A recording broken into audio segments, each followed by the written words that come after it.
네, 서동기 박사님 모셨습니다. 안녕하세요. 네, 안녕하세요. 네, 박사님 모시고 지금 뭐 우리나라 일단 전국이 혼란스러워 하긴 한데 이런 것들이 또 우리나라 부동산 시장에 어떤 영향을 미칠 것인지 더 나아가서 이제 트럼프 2.0 시대잖아요. 이런 상황에서 또 우리나라 부동산이 또 어떻게 될 것인지 하나하나 좀 살펴볼 텐데요. 네. 앞서 말씀드린 것처럼 지금 뭐 비상계엄 사태 및 탄핵 정국에 들어가면서 상당히 지금 우리나라가 혼란스러운 상황입니다. 그리고 뭐 주요 경제 그 전망 기관들의 전망치를 보면은 내년에 이제 뭐 1%대로 성장한다? 이런 식으로 점점 전망치를 낮추고 있더라고요. 전망치가 많이 낮아졌죠. 네네. 그리고 뭐 대기업들 구조조정하고 이러다가 제2의 IMF 오는 것이 아닌가 그런 우려가 있는데 실제 이 분위기가 어떤지 부동산 시장 분위기가 어떤지 말씀해 주시면 좋을 것 같습니다. 요새 먹먹해요, 상황이 요새. 너무 먹먹해요. 네. 경제는 경제대로 굴러가야 되는데 정치 때문에 이제 올 스톱 돼버리니까 우리가 이제 정치 때문에 나라가 완전히 망가진 나라들이 몇 개 있잖아요. 그 대표적인 게 베네수엘라. 베네수엘라 옛날에 굉장히 잘 살았죠. 네. 우리나라보다 뭐 그 자원도 훨씬 많잖아요. 훨씬 많고. 근데 정치 때문에 완전히 후진국이 아니라 완전 빈민국으로 변하고 말았죠.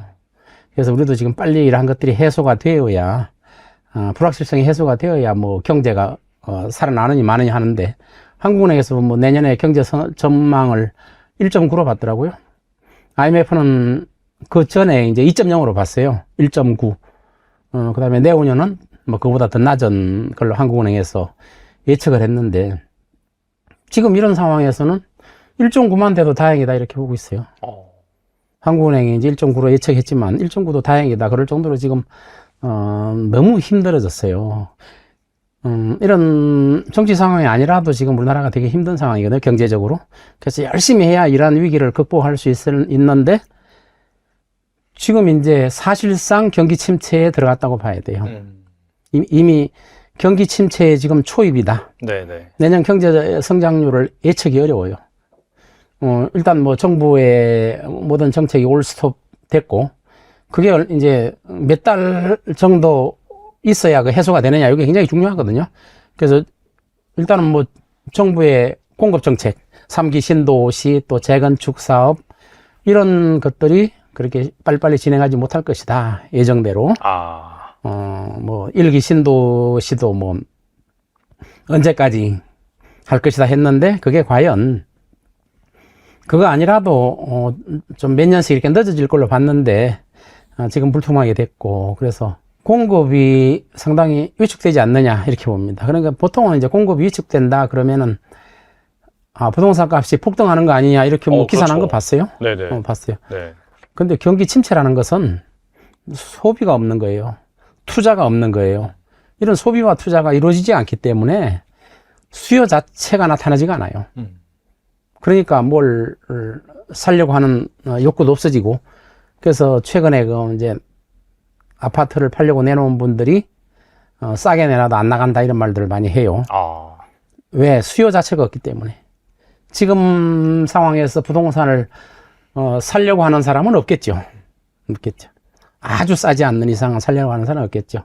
그래서 지금은 정중동 상태, 그냥 뭐 조용한 상태죠. 그냥 정중동, 그냥 마음만 움직이고 있는 그런 상태라고 봐요.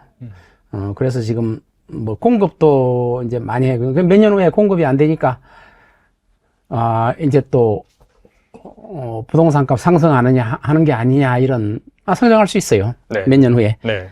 수요가 살아나면. 네네. 지금 수요 자체, 투자 자체가 위축됐기 때문에, 그래서 지금 뭐 공사하던 것도 많은 중단됐을 거고, 또 금년에 1년 동안 건설사가 폐업한 게 2,000개 정도 돼요. 종합건설사 전문거사 다 합해가지고. 네네. 한 2,000개 돼요. 부도난 부도난 것도 한 29개 되죠. 그 중에서 12개가 종합건설사예요. 큰 회사죠. 네. 그래서 부도가 나고, 또 금년에 2,000개 넘게 폐업이 됐어요. 그래서 이런 상황에서, 이런 정치 상황이 없는데 그렇게 됐단 말이에요. 그럼 내년에는 더 심하겠죠. 그래서 이러한 것들이 빨리 해소가 되지 않으면, 우리 경제는 지금 경기 침체 초입에 들어와 있는데, 이게 진행이 안 되도록 해야 되는데, 안 되려면 빨리 이러한 불확실성을 없애버려야 돼요. 지금 굉장히 위험한 시기다 이렇게 보고 있어요.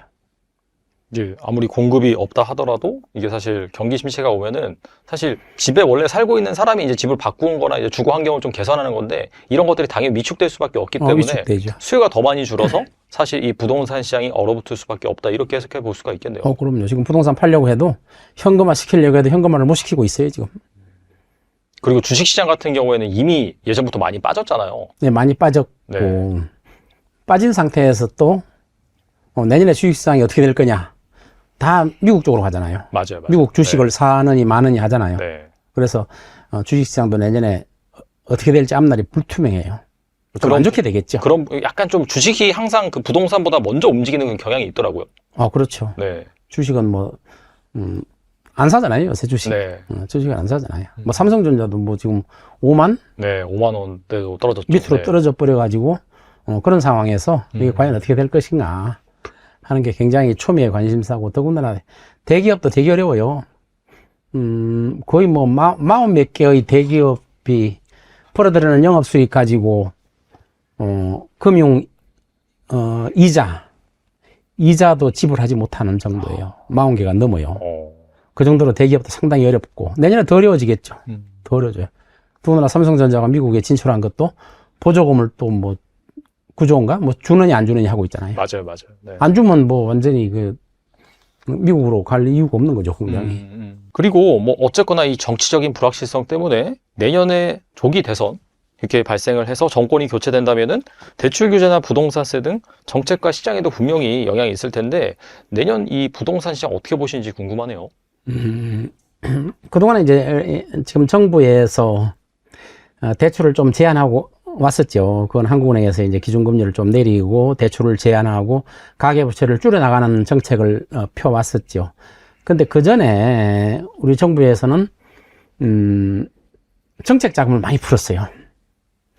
2022년대에 부동산 가격이 막 한 30% 떨어져 버리니까, 강남도 떨어져 버리니까 정책 자금을 풀어서 부동산을 살려놨단 말이에요.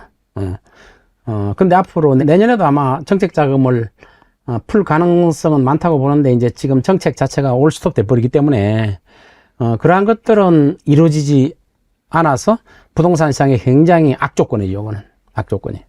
부동산 시장이 굉장히 안 좋아지겠죠. 정책 자금은 이제 더 이상 풀기가 어렵기 때문에 그 불확실성이 내년에 몇 달 정도 더 지나야 해소될지는 몰라요. 그렇기 때문에 굉장히 안 좋은 악조건이고, 그 다음에 또 하나 공급적인 측면도 마찬가지죠. 1기 신도시 하던 게 지금 얼마나 딜레이 될지 몰라요. 그런 정책이 올 스톱 됐기 때문에 부동산 시장에 좋은 영향은 하나도 없어요. 더군다나 이제 환율 요새 많이 오르잖아요. 환율. 엄청 많이 올랐죠. 네. 환율이 지금 1,430원 올라갔더라고요, 오늘 보니까. 네. 그래서 정부에서는 유동성을 무제한 공급해가지고 지금 그걸 막는다 하는데, 막는 게 대부분 우리 국민연금, 네. 국민연금으로 수합해가지고 국민연금 거를 갖다 쓰고 있거든요. 지금 우리나라 그 외화 보유액이 총액이 4천억 불, 4천억 불. 4천억 불이면 뭐 얼마 정도 돼요? 하여튼 4천억 불이에요. 네네. 근데 4천억 불에 4,150억 불 정도 지금 된다고 그러더라고요. 어제까지. 근데 만일에 4천억 밑으로 내려가 버리면 그러니까 우리가 그 마지노선이라고 그러거든요. 4천억 불 밑으로 내려가 버리면 이제 환투기가 성행해가지고 외국 자본들이 급속도로 빠져나와서, 그게 이제 IMF거든요. 네네. 그러니까 4천억 그 지지선을 지키기 위해서 정부에서는 돈을 뭐 무조건 무제한 유동성을 뭐 공급한다. 은행에도 부탁하고 있잖아요. 외환 위기가 오지 않도록. 또 국민연금도 갖다 쓰고 있잖아요. 그래서 이런 것들이 위기가 와버리면 돈이 무제한 빠져나와요. 1,500이 아니라 과거처럼 1,600, 1,700 순식간에 올라가 버려요. 그런 사태가 벌어지면 우리나라가 외화가 막기 힘들 정도로 부족하다, 이런, 그게 이제 4천억이 기준이에요. 4천억 불, 4천억 달러죠. 간당간당하네요, 그러면. 네. 간단하죠. 지금 150억 정도 남았어요. 그리고 국민연금을 더 끌어 쓴다고 그러잖아요. 그 국민연금은 우리 다 노후자금이에요. 그렇죠. 우리 아나운서님도 지금 국민연금 나중에 네. 그 혜택자예요. 그렇죠. 네. 근데 못 받는다고 생각하면 어떻게 해요? 그러면 안 되죠. 그러니까 이제 국민연금도 이게 너무 갖다 써버리면 이익이 나면 괜찮은데 막 1,500, 1,600, 1,700원 이게 돼버리면 굉장히 위험하게 돼버리는 거죠. 그래서 지금 상황이 이제 정부에서 정책을 어떻게 펴느냐. 정책을 마음대로 지금 못 피잖아요. 정부가. 마음대로 못 피기 때문에 그런 점이 내년에 더 악화되고, 아까 제가 말씀한 것처럼 지금 경기 침체 초기 단계 들어왔다고 그랬잖아요. 네.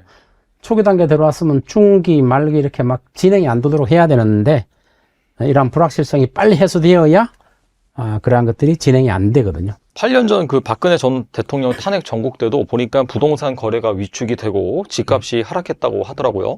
현재도 매수 심리가 멈칫하면서 집값이 떨어질 것이라고 보시는 분들이 계신 것 같은데 30년 동안 이 부동산 업을 해오신 박사님의 의견은 어떠신지 궁금하네요. 이제 과거에도 이제 탄핵 국면이 있었죠. 노무현 대통령 탄핵이 있었고, 또 박근혜 대통령 탄핵이 있었고, 이런 불행한 일들이 있었잖아요. 네네. 그 당시에 노무현 박근혜 대통령 탄핵 그때는 이 정도로 외부적인 환경이 어렵지 않았어요. 근데 지금은 외부적인 환경이 너무 어려워요. 저 트럼프 대통령 1월 20일 날 취임하잖아요. 오늘 기사를 봤더니 시진핑을 취임식에 초청했다고 그러더라고요. 시진핑이 올지 안 올지는 몰라요. 그러나 네네. 시진핑을 초청했다고. 그런데 우리나라 대통령을 초청했다는 말은 없어요. 그러니까 트럼프가 지금 전 세계에 이제 영향력 있는 정상들을 초청할 거예요. 일본도 무조건 초청하겠죠. 그렇죠. 뭐 중국은 오늘 초청했다고 그러니까. 그러면 그런 취임식장에 가야 트럼프하고 대화할 기회도 되고 잠깐이라도. 그런데 우리나라는 과연 갈 수 있을까? 이것도 엄청난 우리나라가 위험한 거죠. 지금 트럼프가 지금 굉장히 안 좋은 정책을 쓰고 있기 때문에 또 환율이 더 오를 가능성도 많잖아요. 트럼프가 취임을 딱 해서 정책을 피면은. 네. 그래서 지금 상황에서 뭐 트럼프가 지금 취임하기 전에 뭐 지난달에 보니까 트럼프 숙소로 그냥 달려가잖아요. 캐나다 트루도 총리 달려갔잖아요. 또 젤렌스키 우크라이나 막 살고 있는 집으로 달려갔잖아요. 그 리조트지만 달려가가지고 막 트럼프하고 한 번이라도 만나려고. 제발 우리나라는 좀 심하게 다루지 말라 이렇게 말하잖아요. 네. 근데 우리는 지금 그런 게 없잖아요. 없죠. 네. 그래서 이런 것들이 지금 1월 20일 날 취임인데 얼마 안 남았잖아요. 얼마 안 남았습니다. 네. 그때까지 이게 해소될까요? 해소 안 되겠죠. 그러면 잘못하면 트럼프가 우리 대한민국에 대해서 정책을 일방적으로 당할 수가 있단 말이에요. 일방적으로. 그래서 이 트럼프 취임도 겹쳐 있고 또 유럽도 시장이 엄청 안 좋아요. 지금 유럽도 지금 굉장히 어려워요. 뭐 트럼프는 막 이상한 말들을 많이 하잖아요. 나토에서 탈퇴하겠다 뭐 이런 식으로 이야기하고. 그렇죠. 네. 돈을 많이 달라 이거지. 우리는 돈을 너무 많이 갖다 바칠 수 없다. 그럼 한국도 만일에 방위비를 원하는 대로 달라 이러면은 우리는 지금 협상 상대가 지금 아직은 불투명하잖아요. 그렇기 때문에 잘못하면 일방적으로 당하지 않을까. 저는 이렇게 보고 있어요. 트럼프 얘기하면서 자연스럽게 좀 미국 얘기 좀 하고 싶은데 지난번 출연하셨을 때 이 미국의 상업용 부동산 공실지옥가 뭐 실제로 가보면은 이 노숙자 천국이다. 또 그런 말씀을 좀 말씀해 주셨잖아요. 그래서 그런 영상에 대한 내용에 대한 관심이 많이 좀 뜨겁더라고요. 그래서 현재 이 미국 부동산의 상황은 어떤지 말씀해 주시면 좋을 것 같습니다. 미국은 이제 노숙자가 캘리포니아에 제일 많아요. 제일 많아요. 지난번도 이야기했지만 캘리포니아는 따뜻하잖아요. 겨울에도. 네. 그러니까 노숙자가 주거하기 좋은 환경이죠. 뭐 뉴욕이나 뭐 시카고나 이런 데는 겨울에 추워가지고 있지도 못해요. 밖에. 근데 캘리포니아는 길거리에 있잖아요. 그래서 캘리포니아는 만일에 우리나라는 10도 정도 되면 뭐 그렇게 그냥 쌀쌀하다 뭐 춥다 이렇게 느끼지 않지만 네. 캘리포니아 같은 데는 10도에서 조금만 내려가도 동사자가 생겨요. 저체온증으로. 네. 그러니까 뭐 9도, 8도 이렇게 되면 동사자가 생겼다. 이렇게 간혹 신문해놔요. 저체온, 항상 따뜻한 되기 때문에. 그래서 보통 15도, 20도, 또 20도 훨씬 넘을 때도 있죠, 겨울에. 네. 한 25도, 30도 가까이 될 때도 있어요, 겨울에. 근데 그게, 그래서 이제 따뜻하기 때문에 노숙자들이 몰려드는데, 대선 전에는 캘리포니아 주지사가 민주당이잖아요. 그래서 해리스를 적극적으로 지지하는 민주당 아니었어요. 그러니까 대선 전에는 노숙자를 다른 데로 다 이전을 시켰어요. 대선 전에. 네. 그러니까 투표할 때 노숙자가 막 바글바글 하면 이미지가 그렇게 좋아지지 않잖아요. 민주당에 대한 이미지가. 그렇죠. 네, 네. 그래서 텐트도 많이 옮겼어요. 많이 옮겼는데 대선 끝나자마자 지금은 어떤 상태냐. 노숙자가 많이 와서 텐트를 치고 있어요. 이제 방치하는 거지. 대선 때 보여주기 식으로 깨끗하게 이렇게 없애고, 뭐 경찰도 와서 수시로 순찰하고, 그러면 이제 국민들이 볼 때, 노숙자가 좀 없어지는가 보다. 민주당 잘하네. 근데 대선 딱 끝나자마자 텐트가 다시 들어오기 시작하고, 그 많던 경찰도 보이지 않고, 그래 자꾸 슬럼화되고 있고, 더군다나 이제 항상 제가 말씀드리지만 공실이 되게 많아요. 미국 전체 공실이 뭐 20% 넘잖아요. 캘리포니아 특히 LA 다운타운 같은 데는 한 30% 살짝 넘어요. 에버리지가 30% 넘으니까 뭐 어떤 데는 뭐 70%인 데도 있고, 또 샌프란시스코는 40%가 넘어요, 공실이. 그러다 보니까 다운타운의 환경이 굉장히 안 좋아요. 한때 잠깐 깨끗했다가 대선 끝나니까 다시 막 그 다운타운에 많이 몰려들고 있어요. 그렇기 때문에 선거하고 관련이 되는구나. 선거 때는 좀 깨끗하게 해놓고 선거 끝나니까 다시. 그래서 네. 코리아타운도 다시 노숙자들이 좀 늘어나는 추세고, 또 산타모니카는 부촌이거든요. 네. 카다카 아주 부촌이었어요. 근데 산타모니카도 노숙자들이 막 진출하고 있고, 물론 대선 전에는 네. 싹 이렇게 옮겨놨었죠. 텐트를 못 치게 만들었는데, 이제 대선 끝나니까 산타모니카도 다시 몰려들기 시작하고, 아무도 제어하는 사람이 없어요. 그냥 방치하는 거죠. 근데 그렇게 그 부천까지도 노숙자들이 오고 하면은 이 부자들이 당연히 그 주거 환경에 되게 신경을 쓰는데 거길 버리고 이주할 수도 있지 않나요? 이주할 수 있죠.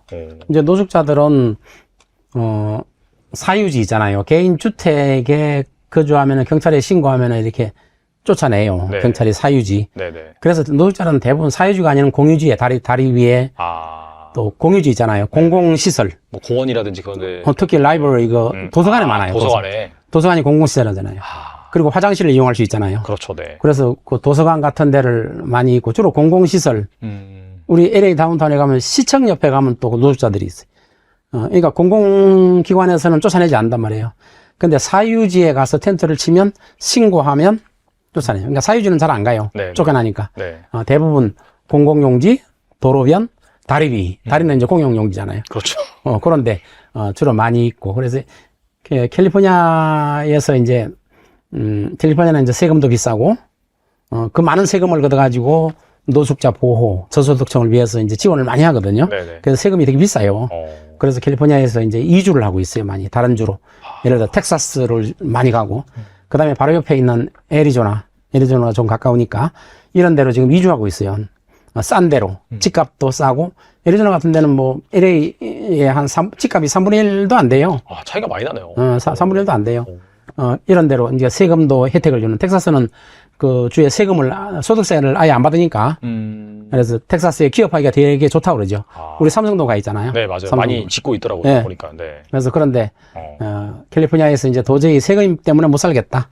또 노숙자 때문에 환경이 너무 안 좋다. 그래서 돈이 있는 분들이 이제 텍사스나 아리조나나 또 다른 지역으로 이주하고 있어요. 근데 우리가 이제 신문에 나올 때 보통 미국은 노숙자가 엄청 많고 막 샌프란시스코 보면은 완전히 사람이 못 살 때 돼요. 거기는 막 그냥 폭력도 일어나고 또 더군다나 뭐 100만 원 좀 넘는 돈을 훔쳐도 경범죄로 처리해 버리기 때문에 돈 훔쳐가는 걸 그냥 방치하고 막 이런 주지사가 그거 만들어 놓은 거거든요. 그래서 우리가 이제 신문에 난 거 뭐 노숙자, 또 펜타닐이라고 마약, 이런 거를 막 노숙자들이 하고 비틀거리는 모습 이런 걸 이제 미국 거 많이 보잖아요. 근데 미국은 우리나라의 땅덩어리의 100배예요. 네. 그거는 대도시 다운타운, 특히 따뜻한데 대도시 다운타운의 일부에 그게 있고, 그걸 집중적으로 비추면 미국은 망했다 이렇게 볼 수 있겠죠. 네, 네. 근데 미국은 우리나라의 100배 도시인데 나머지 90%의 땅에서는 평온하게 살고 있어요. 그러니까 그런 데를 비춰주면 미국은 살기 좋은 데구나. 굉장히 평온하다. 또 집값도 싸네. 이렇게 볼 수 있는데 대도시 주변 있잖아요. 다운타운 쪽에 뭐 LA, 샌프란시스코, 시카고, 뭐 맨하탄 이런데 그런데 보면은 지금 노숙자도 많고 또 범죄도 많이 생기고 있어요. 그게 이제 전에도 제가 언젠가 한번 말했지만 공실의 영향이 굉장히 커요. 상업용 시설에 빌딩에 공실이 많으니까 출퇴근을 안 하고 또 비어 있으니까 그 주변에 노숙자들이 몰려들기 시작하고 만일에 거기에 이제 꽉 차 있으면은 그 사유권을 주장해서 쫓아내겠죠. 근데 자꾸 이제 다운타운이 안 좋아지는 경향. 샌프란시스코는 지금 뭐 거의 샌프란시스코 안에 콘도가 있거든요. 아파트 이런 거. 그래도 값이 막 폭락해 버렸어요. 그런데도 지금 미국은 전체적으로 주거용 부동산이 그동안 쭉 올랐거든요. 네네. 근데 다운타운 안에 있는 아파트나 콘도 이런 거는 당연히 다운되죠. 노숙자 있는 데를 지나가서 아파트로 들어가야 되니까 떨어질 수밖에 없잖아요. 그래서 미국은 주거용 부동산은 그동안에 쭉 올랐는데 이번에 이제 기준금리를 0.5 한번 내렸고 또 0.25 내렸죠. 0.75 내리니까 이제 주거용 부동산은 매물이 나오기 시작해서 주거용 부동산은 좀 가격이 하향되고 있는 많이 떨어지진 않지만 하향되고 있는 아이러니컬하게도 이제 기준금리를 내리니까 네. 하향되고 있는 그런 상태가 되고 있죠. 그래서 다운타운을 중심으로 해서 굉장히 환경이 굉장히 안 좋아지고 있다. 근데 아까 말한 것처럼 미국은 일부만 봐서는 안 된다 이게죠. 그 100배나 우리나라보다 큰데 그 일부에 한 10%도 안 되는 땅을 보고 여기 미국은 도저히 이거는 뭐 마약에다가 이게 사람이 살기 힘들다. 근데 평화로운 데가 90%라는 거죠, 미국 땅에. 평화로운 데로 가야겠네요. 간다 근데 하더라도. 거기는 잡이 없죠. 잡이 없고. 대도시로 몰려드는 이유가 뭐예요? 직업을 구하기 위해서 대도시로 몰려들잖아요. 네네. 근데 은퇴한 분들은 다운타운에 있을 필요가 없죠. 환경이 좋고 깨끗하고 범죄 없고 집 싸고 그런 데로 이사 가겠죠. 아무튼 간에 이 미국 대선이 이 트럼프의 승리로 끝나면서 이 대한민국 부동산이 시한폭탄이 될 수 있다. 그렇게 그럼요. 말씀하셨는데 그 이유가 무엇인가요? 일단 우리는 미국의 영향을 굉장히 받아요. 많이 받죠. 중국의 영향도 당연히 받죠. 그렇죠. 네. 근데 미국의 영향을 많이 받는데, 트럼프의 그 정책 중에서 뭐 관세 매기는 게 있어요, 관세. 이 관세가 우리한테 큰 영향을 미쳐요. 미국에서 관세를 10%, 20% 보편적 관세를 물린다 그러잖아요. 누구한테 다 물린다. 네. 누구나 다 뭐. 그 다음에 중국은 또 60% 이상 100%까지 물린다 그러잖아요. 물리고. 그러면 미국만 물리느냐? 미국도 관세 물리면은 미국 물가가 올라요. 관세를 물리면 비싸게 들어올 거 아니에요, 수입 물품이. 그렇죠. 네. 근데 다른 나라도, 형평 차원에서 관세를 물려요. 어쩔 수 없잖아요. 멕시코도 물린다 그러잖아요. 멕시코 10%, 20% 한다 그러니까 멕시코도 미국에서 들어오는 물건을 관세 물린다 그러잖아요. 그러면 악순환이 되는 거예요. 전 세계가 보호무역주의로 들어가가지고 물가가 상승하는 그런 현상이 생기고, 보호무역주의의 가장 안 좋은 케이스가 1929년, 굉장히 오래된 거죠. 1929년에 보호무역주의가 창궐할 때, 그 안 좋은 것이 경제 공황이 와버린 거예요. 대공황이 그때. 왔죠. 대공황이 왔어요. 네. 물론 지금 거기다가 갖다 붙일 수는 없겠지만, 전 세계가 보호무역적으로, 그러니까 미국이 보호무역 하면 다른 데도 보호무역 할 수밖에 없어요. 그러다 보니까 전 세계가 뭐 물가가 지속고, 전국적으로는 잘못하면 금리를 또 올리는, 기준금리를 올리는 현상이 또 생길 수 있다는 거예요. 네. 그래서, 뭐 경제 공황까지는 안 오겠지만, 경기가 썩 좋지는 않겠다. 근데 지금, 미국으로 이제 각종 회사들을 유치하려고 굉장히 노력하겠죠, 트럼프는. 그리고 트럼프는 또 금리를 내리는 정책을 쓸 거란 말이에요. 일단 뭐 인플레가 좀 있든 말든 경제를 살리고 보자. 이게 트럼프의 기조거든요. 그래서, 그 부자 감세라고 하는 기업에 대해서 법인세도 좀 하향시켜주고, 법인세 감세, 기업 감세 이런 걸 하잖아요. 이 감세도 결국은 수요를 촉진시키는 거잖아요. 이것도 물가 상승의 한 원인이 될 수 있어요. 그러니까 기업들의 세금을 감면해주면 그만큼 가처분 소득이 늘어나가지고 돈을 쓸 수 있는 여력이 생기잖아요. 그 다음에 또 하나 이제 미국 내에 불안정한 게, 노숙자를 쫓아낸다 그러잖아요. 지금 1000만 명이 넘는 노숙자. 정확한 통계가 안 돼요. 뭐 2000만 명인지 몰라요. 그러나 이제 미국 정부에서 발표한 거 하면 1200만 명 정도의 불법 체류자, 합법적으로 들어온 사람 말고, 불법 체류자가 한 1200만 명 된다 이렇게 발표하고 있어요. 근데 정확한 통계는 아니에요. 이게 몰래 들어오기 때문에.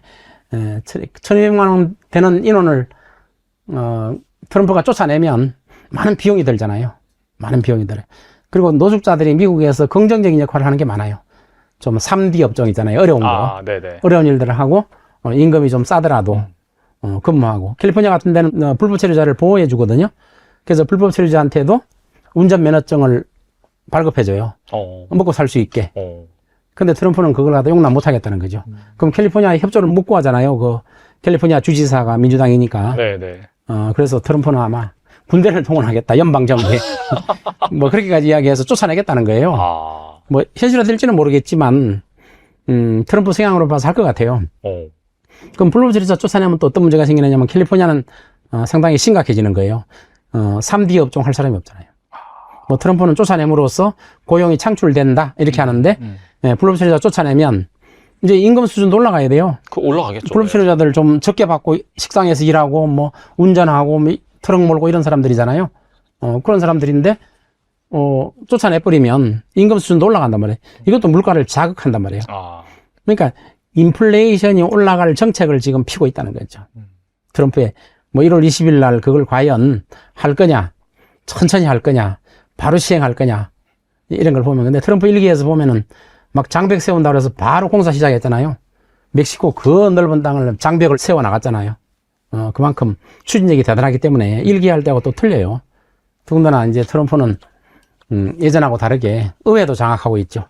공화당이 다수당이잖아요. 상원, 하원, 공화당 다수당이 돼버렸잖아요. 법원도, 대법원도 과거에 이제 공화당 성향이 대법원이 과반수가 넘어요. 그러니까 입법, 사법, 행정을 다 잡고 있는 거예요, 트럼프가. 그러니까 자기가 정책하기 되게 편하죠. 굉장히 편해요. 우리나라는 뭐 여당, 야당이 이렇게 막 의회하고 막 행정부하고 차이가 나니까 엄청난 분쟁이 생기고 있는데, 미국은 뭐 트럼프가 이제 하고 싶은 대로 할 수 있잖아요. 입법, 사법, 행정을 다 잡고 있으니까. 그래서 그런 것들이 박진감이 이렇게 트럼프 성향상 과감하게 추진하지 않을까, 저는 이렇게 보고 있어요. 1월 22일이 이제 취임하고 나서 관건이죠. 이미 정책을 다 만들어 놨다고 그래요. 네. 시행할 거를 지금 다 만들어 놓고 20일 취임과 동시에 오케이. 그 우리나라 이제 관세부터 해가지고는 되게 어려워지죠.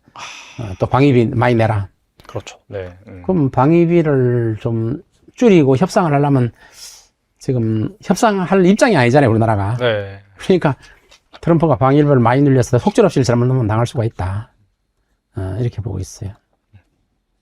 참 이게 막 개인의 입장에서 어떻게 할 수 없는 그런 상황이 외생적인 요인이니까. 네. 그렇죠. 네네. 그리고 우리 내부에 또 행정부가 지금 마비되어 있는 상태에서 맞아요. 네. 이런 외생적인 변수가 굉장히 안 좋아요. 안 좋기 때문에 그래서 제가 아까 경기 침체의 초입에 들어와 있다. 빨리 안정되지 않으면 경기 침체가 더 진행돼 버리면 대기업도 무너지는 이런 사태가 벌어져요. 대기업 무너지면 어떻게 되겠어요? 엄청난 실업자가 네. 양산되죠. 맞습니다. 대기업 하나 무너지면 그 하청업체들이 얼마나 많아요? 수만 개 되잖아요. 하청업체들.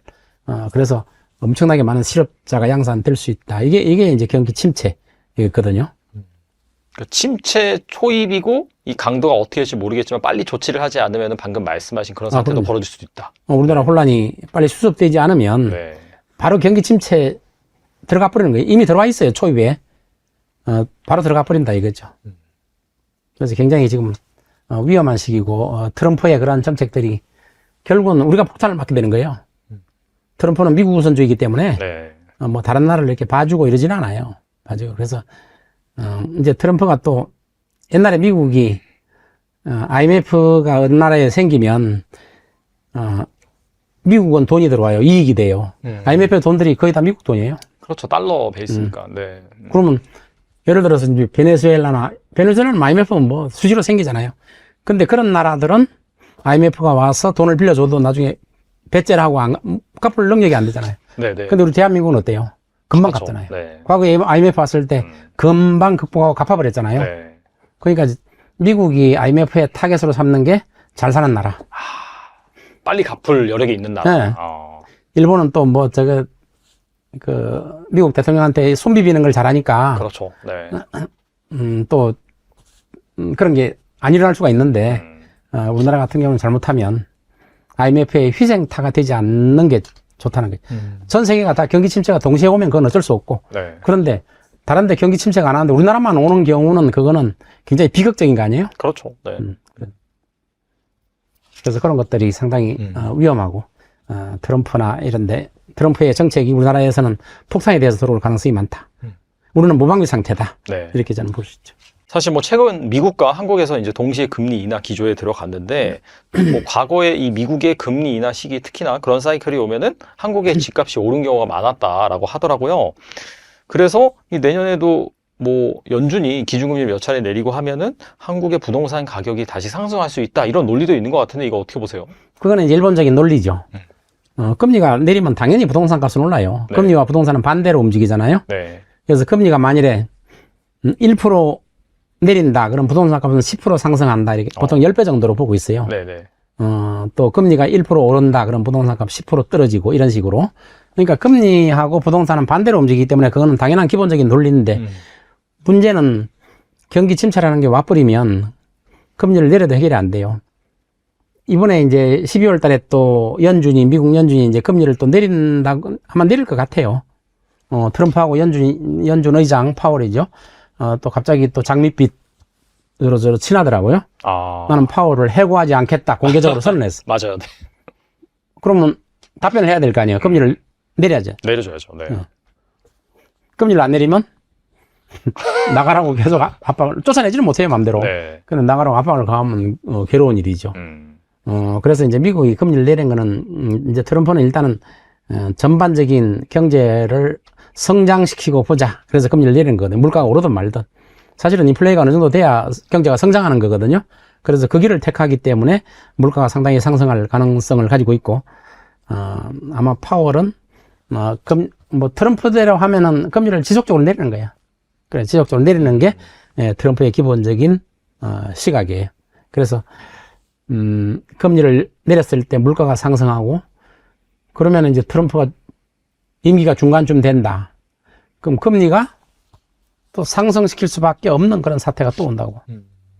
지금, 이번에 0.7로 내렸잖아요. 0.5, 0.25. 근데 미국, 시장 금리를 반영하는 장기 국채 금리는 오히려 올랐어요. 그러니까 이미 미국의 시장 금리는 기준 금리를 따라가지 않는 거죠.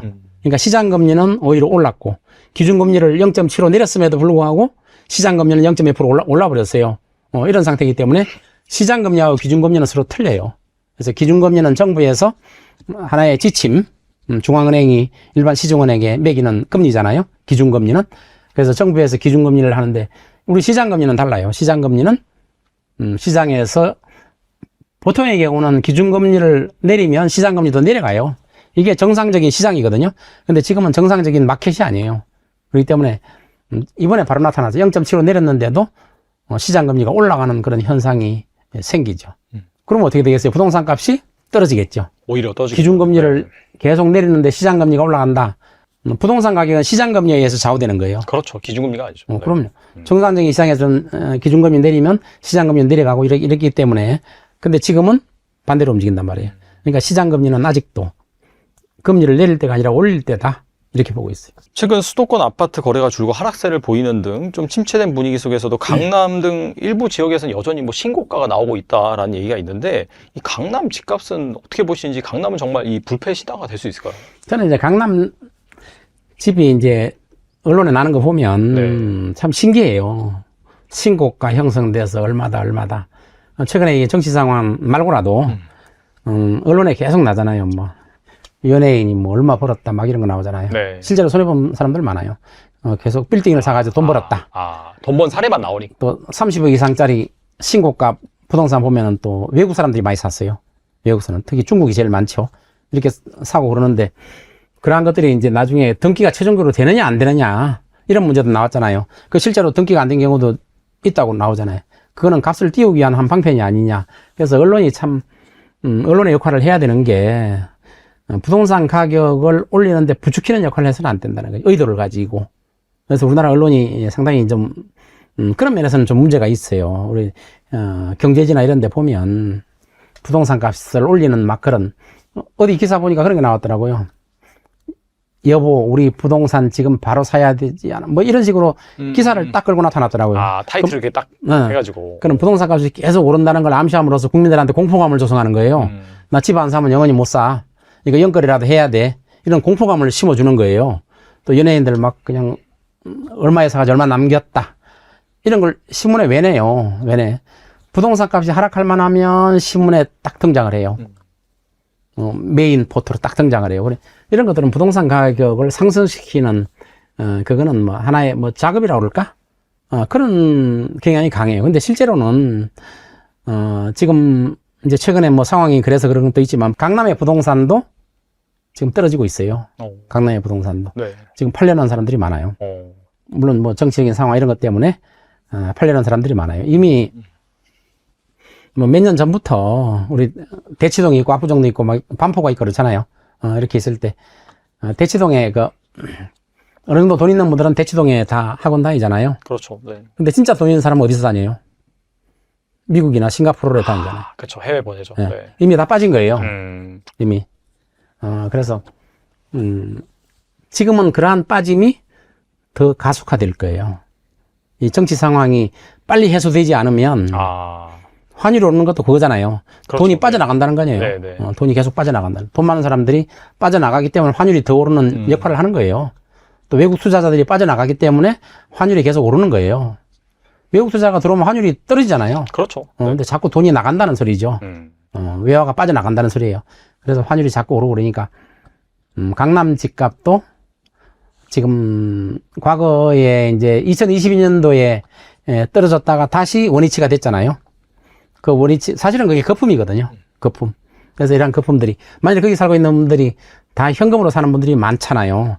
그런데 연끌하는 분들도 있어요. 내가 여태까지 돈을 뭐 한 10억, 15억, 20억 모았는데 있는 대로 꺼내서 30억짜리 하나 사자 이런 사람들도 많아요. 그러니까 대출 받으신 분들은 굉장히 낭패를 당할 거예요. 대출 받으시는 분들은. 그렇기 때문에 뭐 강남이나 이런 중심지 아파트도 결국은 떨어질 수밖에 없다. 지금 실제로 그런 조짐이 나타나고 있어요. 근데 지방은 이야기할 것도 없어요. 지방은 오르지도 않았어요. 오르지도 않는데 이런 상황이 벌어져 버리니까 오르지 않은 상태에서 더 떨어지고 있어요. 미분양이 더 늘어나고 있어요. 그러니까 억울한 거죠. 그렇죠. 오르지, 네네. 막 부동산이 오른다는데 지방은 안 오른 데가 되게 많아요. 서울도 일부 지역은 안 오른 데가 많아요. 딴 데 막 오른다 그냥 막 하는데 안 올라요. 안 올라가지고 이제 경기가 좀 좋아서 우리도 올랐으면 하는데 갑자기 비상 상황이 터져버리니까 강남 집값도 좀 내려가고 안 올랐던 건 더 내려버려요. 이게 이제 경기 침체잖아요. 네. 그러니까 중심지 서울 강남 이런 데도 아파트 값이 떨어지지 말라는 법이 없어요. 지금 이제 상가 공실이 우리나라도 많아요. 강남 같은데 이제 뭐 통계 나오는 거 보면 10%라 그러는데 이제 가로실 구일 같은 데는 한 40% 넘어요, 지금 공실이. 강남 빌딩들 보면 한 20% 이렇게 넘는다고 봐요. 실제는 그거보다 훨씬 많아요. 그래서 공실이 많이 늘어나기 때문에 그 강남에 빌딩이 있는 분들이 대부분 고급 아파트에 살아요.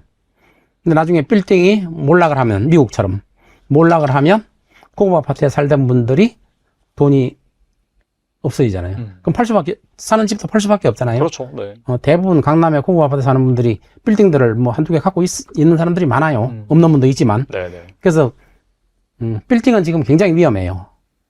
상업용. 그래서 서울 시내 상업용도 굉장히 위험하거든요.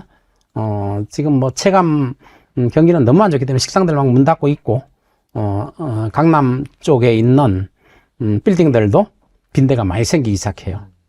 그러면 그런 데가 이제 값이 떨어지면, 그분들이 가지고 있던 강남의 고급 아파트를 내놓는 경우도 생길 수가 있다 하는 거예요. 안심하게 임대료를 받아오다가 그런 경우가 생길 수 있다는 거죠.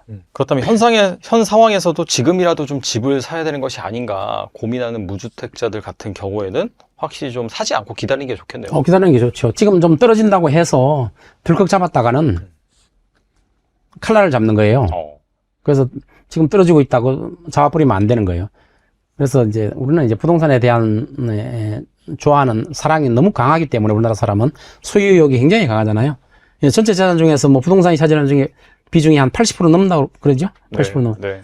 그래서 과거에 그 뭐 어느 학교에서 장래 희망을 적어내라 그랬더니 가장 인기 있는 게 뭔지 알아요? 건물주. 그 봤지요, 기사. 네. 건물주가 꿈이다. 그러니까 건물 하나 사서 네. 임대료 받고 노후를 편안하게 살 수 있는 건물주가 꿈이다. 근데 지금은 건물이 어때요? 임대료도 제대로 안 나오고. 건물값도 많이 떨어질 거예요. 아직 안 떨어지고 있는 것 뿐이지. 미국 같은 데는 이제 수익에 기반한 부동산 가격이 형성되기 때문에 공실이 반 생기면 부동산 값이 그냥 반 이하로 떨어져 버려요. 네네. 근데 우리나라는 공실이 좀 생기고 임대 수익이 없어도 건물값이 안 떨어지. 버티고 있는 거예요. 항상 좋은 일만 있어 왔었으니까 과거에 계속 버티는 거예요. 근데 미국은 수익이 떨어지면 그 건물값도 바로 같이 떨어지니까 미국의 다운타운 같은 데 보면 뭐 10분의 1로 그래된 것도 있잖아요. 뭐 공실이 대폭 생기면 10분의 1로 그려져 있는 것도 뭐 반값, 반의 반값, 막 미국의 다운타운들은 대부분 그래요. 맨하탄도 그래요. 굉장히 싸게 그려되고 있거든요. 근데 우리나라는 아직도 버티는 거예요. 이거 뭐 조금만 견디면 좋은 시절이 오겠지 했는데 폭탄이 터졌단 말이에요, 이번에. 그렇죠. 좋은 시절이 폭탄이죠. 이게 네네. 잘못하면 뭐 얼마나 네. 갈지 모르겠네. 이게 안정이 된다고 해서 그 후유증이 굉장히 오래 가요. 후유증이 쉽게 끝나지가 않아요. 뭐 만일에 이제 한 6개월이나 얼마 후에 안정이 됐다. 그렇다고 해도 그 후유증이라는 건 엄청 오래 가요. 몇 년 갈 수 있어요. 그래서 이런 것들이 아까 경기 침체가 시작되는 그런 초입에서 우리가 굉장히 상황이 안 좋은 상태죠. 그래서 지금 뭐 부동산을 뭐 사느니 마느니 나는 건물주가 꿈이다. 조물주 위에 건물주 그러잖아요. 그렇죠. 그만큼 우스갯소리로. 네. 부동산에 부동산에 대한 인식이 강한 거죠. 그래서 건물 하나 하고 있으면 막 수익이 나오고 그러니까 그거 가지고 또 고급 아파트도 사고 이래가지고 아파트 값이 막 신고가 생기고 막 그런 거 아니에요. 근데 건물에서 수익이 안 나오면 어떻게 돼요? 아파트도, 강남의 아파트도 떨어질 수 있죠. 그래서 이제 일본이나 중국처럼 또 미국처럼 건물주가 꿈이다. 부동산이 평생의 내 목표다. 이렇게 돼서는 안 된다는 거죠. 그래서 일본, 미국 같은 데 보면 이제 부동산이 전체 자산의 차지하는 비중이 한 30%? 35%? 뭐 이 정도뿐이 안 돼요. 그러니까 부동산 시장이 붕괴가 돼도 나머지는 다 주식, 연금 이런 걸 갖고 있기 때문에 안전하게 되는데 우리나라는 부동산이 붕괴되면 어떻게 돼요? 80% 가까이가 부동산인데 파산을 해버리는 거예요. 많은 사람들이. 네네. 그래서 정부에서 부동산 값을 떨어뜨리지 않게 하려고 연착륙을 시키려고 엄청나게 노력한 이유도 일면 일리는 있어요. 그러나 그거를 깨기 위해서는 부동산 값이 떨어져도 정부에서 더 이상 손을 대지 말아야 돼요. 그래서 정책 자금을 막 풀어서 살린다든가 전세 자금을 대출해가지고 막 부동산 값을 오르게 하는 한 원인을 만든다든가 가뜩이나 가계부채가 많은데 이런 거를 지금 해서는 안 된다는 거예요. 상당히 부동산이 떨어지게 놔두고 우리나라도 선진국에 이제 거의 진입을 했지만은 그렇죠. 네. 다른 나라 이제 선진국들처럼 전체 자산에서 부동산이 차지하는 비중이 30% 미만 한 30% 정도 이렇게 되게 만들어야지. 그래서 그렇게 만드는 방법은 정책적으로 있는데 그걸 안 해요. 이제 정부에서. 예를 들어서 상속세, 양도소득세, 뭐 취득세 이런 건 대폭 낮춰야 돼요. 그럼 거래가 활성화되잖아요. 그렇죠. 네. 활성화되죠. 뭐 그걸 떨어뜨린 만큼 뭘 올려야 되느냐? 재산세만 올리면 돼요. 보유세. 선진국 다 그렇게 하고 있어요. 싱가포르, 미국 보유세가 굉장히 세요. 1.5%, 뭐 2%까지 돼요. 그 부동산 가격에. 네네. 근데 우리나라는 0.2%? 뭐 강남에 아무리 고급 아파트도 0.2% 이것뿐이 안 돼요. 더군다나 시세대로 하는 게 아니라 공시지가의 0.2% 이렇게 되는 거예요. 그러니까 부동산 값을 잡는 가장 확실한 방법은 누구나 다 알고 있어요. 재산세를 대폭 올리고 나머지는 다 풀어주는 거예요. 양도세 이런 거. 그러면 거래가 활성화돼요. 활성화돼. 그리고 내가 꼭 필요한 사람만 집을 가지게 돼요. 왜? 보유세가 너무 많기 때문에. 그러면 투기가 그렇게 일어나지가 않아요. 그런 정책적으로 할 수 있는 일이 있는데 저도 뭐 항상 정부에 건의하는 게 양도세, 상속세 이런 거 대폭 낮추고 그 부족한 세수를 재산세로 올려라. 그러면 부동산 투기가 없어지는 거예요. 장기적으로. 외국처럼. 네. 그래서 이런 걸 알면서도 시행하지 않는 이유는 뭐 여러 가지 뭐 복잡한 정책적인 문제가 있겠죠. 근데 지금 현재는 뭐 그런 정책들이 다 수립되어 있기 때문에 뭐 건의해서 되는 것도 아니고 앞으로 이제 정치적인 안정이 된 다음에 그런 것들이 시행돼야 되겠죠. 최근에 그 얼육신이라고 멀어 죽어도 신축이라는 말처럼 신축 선호 현상이 막 퍼지고 있거든요. 이 재건축으로 돈 버는 시대는 끝났다는 말이 나오고 있는데 재건축 시장은 어떻게 보시는지 궁금하네요. 뭐 과거하고 완전히 다르죠. 이제 재건축이. 과거는 이제 재건축은 대박신하죠. 네, 맞아요. 네. 용적률은 높고 또 층수는 뭐 5층 정도 이렇게. 그래서 이제 분당에도 이제 빌라 이런 거는 용적률을 조금만 줘도 이제 분담금을 안 내는 그런 사태가 있는데 20층이나 25층이나 고층 아파트는 분담금을 상당히 많이 내야 돼요.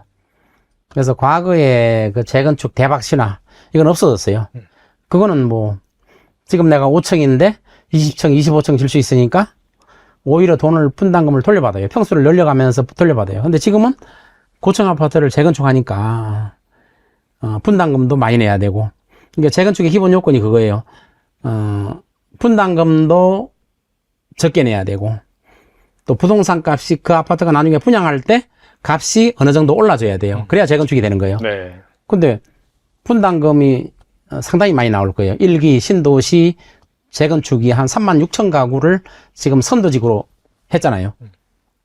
성남, 일산 뭐 이렇게 삼본 평촌 이렇게 다 했잖아요. 3만 6천 가구를 했는데 그것도 정책적으로 지금 불투명해져 버렸잖아요. 언제 될지 모르고. 그리고 지금은 뭐 선도직으로 구성돼서 다 좋아하죠. 좋아하는데 분담금 얼마 나올지 모르는 거예요. 지금은 뭐 3억 정도 나올 것이다 이렇게만 예측하고 있는데 실제로는 훨씬 더 많이 나올지. 극단적으로 뭐 제가 계산한 바에 의하면은 뭐 이제 몇 년 후에 하면 10억 정도 낼 수도 있다. 저는 이런 생각이 들어요. 네네. 그러면 누가 재건축을 해요? 안 하죠. 그러네요. 근데 가장 황당한 경우는 뭐예요? 딱 건물 다 헐고 거의 다 지은 시점에서 분담금을 더 많이 내라 그러면 서울에도 그런 거 있었잖아요.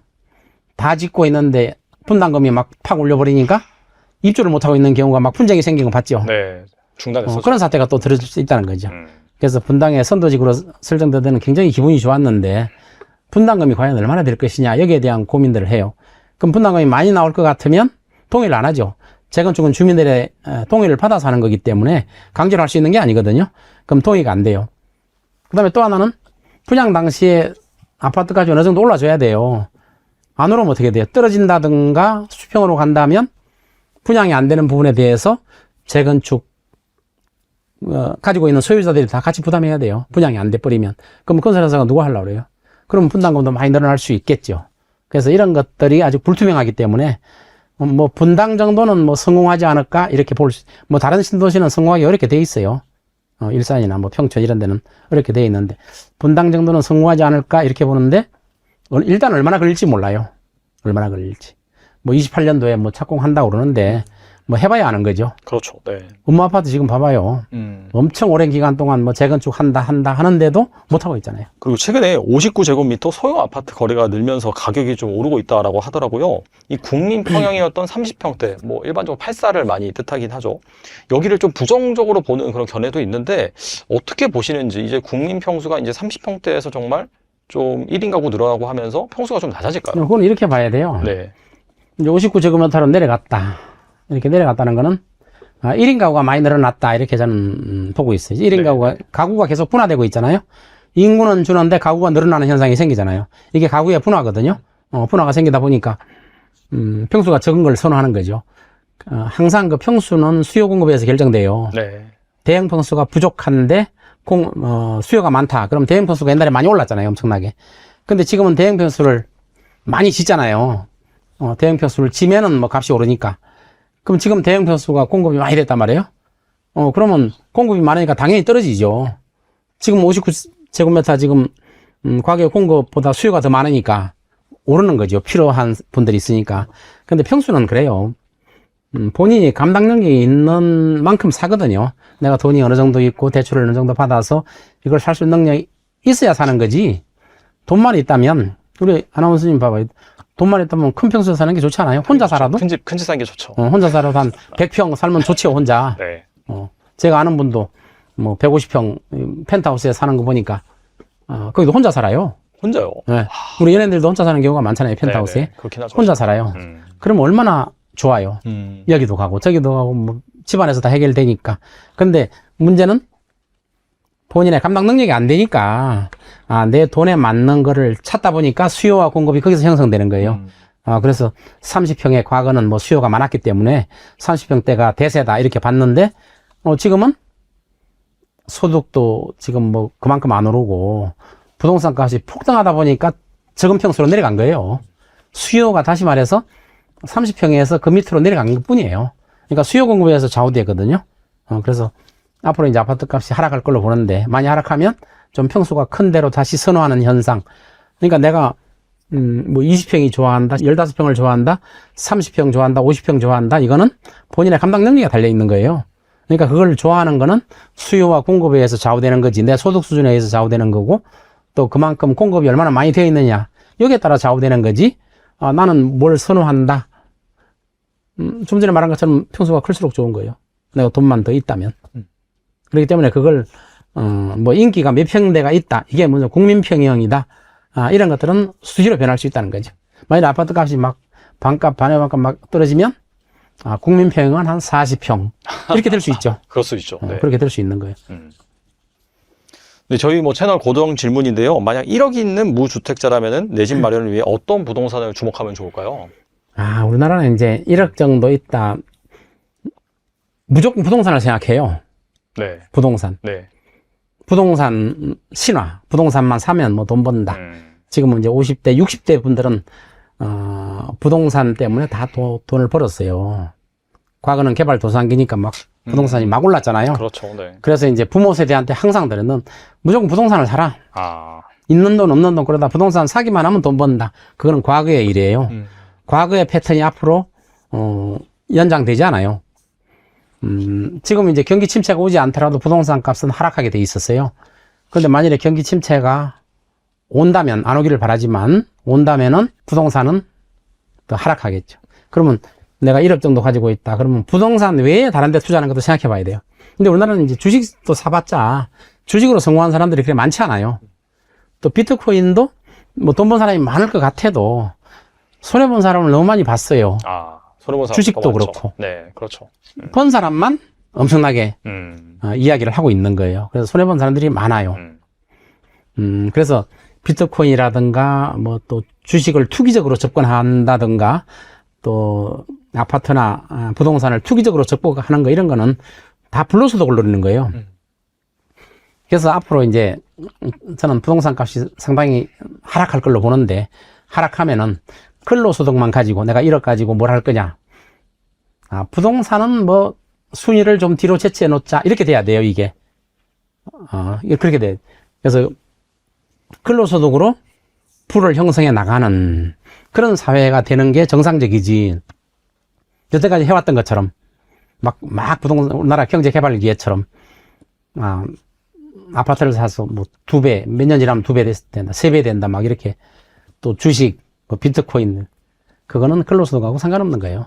그래서 근로소득으로 먹고 살 수 있는 그런 사회가 되려면 내가 1억 있다 그러면 지금은 무조건 부동산을 생각해요. 근데 부동산을 꼭 생각할 필요가 없다는 거죠. 그거는 이제 건전한 사회가 된다는 거죠. 부동산의 투기가 이제 없어지는, 아까 말한 것처럼 재산세를 대폭 물림으로써 부동산을 가지고 있는 게 부담이 되면 되거든요. 양도소득세 대폭 없애도 돼요. 양도소득세 대폭 낮춘다든가. 그러면 거래가 굉장히 활발하게 일어나면서 보유하는데 부담이 엄청나게 되잖아요. 그러면 부동산에 투자하는 게 내가 이득일까 아닐까를 생각하는 거예요. 근데 지금은 뭐예요? 돈이 1억 있든 2억이 있든 부동산 어디를 살까 이것만 보는 거예요. 저는 그런 것들은 근로소득의 바탕을 둔 게 아니기 때문에 투기적인 요소가 너무나 강하다는 거죠. 그래서 근로소득의 바탕을 둔 그런 투자 패턴이 저는 형성되기를 바라고 있어요. 네, 오늘 나와주셔서 정말 좋은 말씀 많이 해주셨는데 끝으로 이 영상을 보고 계시는 분들을 위해서 한 말씀만 부탁드립니다. 지금 이제 경기 침체가 들어가기 일촉즉발이에요. 우리나라 상황이. 네. 이제 경기 침체가 이제 초입 단계가 된 게 과거 몇 년 동안 너무 이제 가계부채를 불려놨고, 그건 정부의 잘못이 커요. 네. 가계부채를 불려놨고, 그 다음에 구조조정을 PF 같은데 구조조정을 대폭 해야 되거든요. 근데 구조조정을 하지 않았어요. 그냥 앞으로 금리만 많이 내려가지고 또 부동산 값이 계속 오르면 이게 해결될 수 있겠다. 이렇게 보는. 가계부채가 지금 뭐 100% 가게 되잖아요. OECD 국가 중에서 우리나라는 100%. 전세금도 대출인데 전세금까지 포함하면 100%가 훨씬 넘어요. 이런 상태에서 정부가 가계부채 폭탄을 터뜨리지 않는 방법은 뭐예요? 집값을 계속 올리는 수밖에 없어요. 올리면 가계부채 안 터지죠. 네. 근데 내리면 어떻게 돼요? 가계부채가 터져버리는 거예요. 네. 그래서 정부에서 여태까지 왜 그렇게 막 부동산 값 떨어지는 거를 두려워했느냐?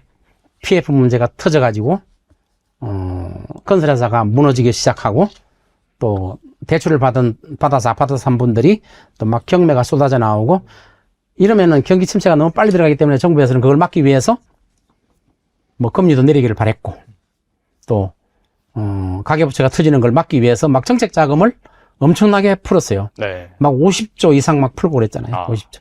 부동산 시장은 1조나 2조만 풀어도 부동산 가격을 상승시킬 수 있어요. 근데 엄청난 정책 자금을 풀어가지고 빚으로 또 사라. 빚으로 또 사게 만들어가지고 부동산 값은 오르는 것이다. 이런 인식을 심어준 거예요. 그게 바로 투기적인 사고거든요. 네. 부동산 값은 오르기만 할 것이다. 그럼 빚폭탄이 안 터지는 거예요. 근데 이게 언제까지 할 수 있냐 이거지. 나중에 크게 터져요. 아. 크게 터진 경우가 일본이잖아, 일본. 되게 오랫동안 잃어버린 뭐 몇십 년. 오랫동안 네. 흥청망청 지나다 보니까 뭐 빚을 있는 대로 갖다 쓰고 계속 오르니까 빚을 갖다 쓸수록 이득이잖아요. 오르니까. 근데 그게 한꺼번에 터졌잖아요. 그래서 우리나라는 그렇게 안 되려면 지금부터라도 빚을 줄여나가는 정책. 빚을 줄여나가면 어떻게 돼요? 대출을 제한해야 되죠? 그러면은 부동산 값이 떨어지겠죠. 떨어지더라도 계속 떨어지게 놔둬야 돼요. 한꺼번에 폭삭해버리면 나라는 절단나고 20년, 30년 이상 우리나라는 부동산은 쳐다보기도 싫고 굉장히 어려운 단계로 접어들기 때문에 이런 것들을 굉장히 조심해야 되고 또 뭐 일본과 중국이 이제 부동산이 완전히 폭락했지만은 우리나라 이제 국민들이 좀 똑똑하잖아요. 똑똑하기 때문에 이런 것들을 저는 잘 극복할 걸로 보고 문제는 정치와 정부 여기에요. 여기서 제대로 우리는 이제 국민들이 지금 정치인들을 걱정하잖아요. 아니 정치인들이 국민 걱정하라고 뽑아줬는데 그러게 아니, 국민들이 왜 정치인 걱정해주고 있어요 지금? 그러게 말입니다. 아, 진짜. 네.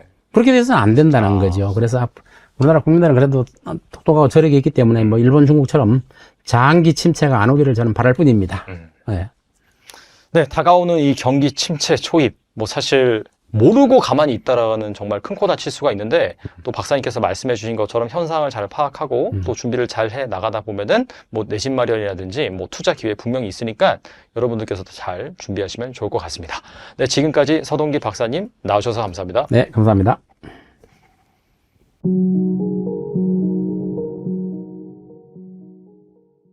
네, 한문도 교수님 모셨습니다. 안녕하세요.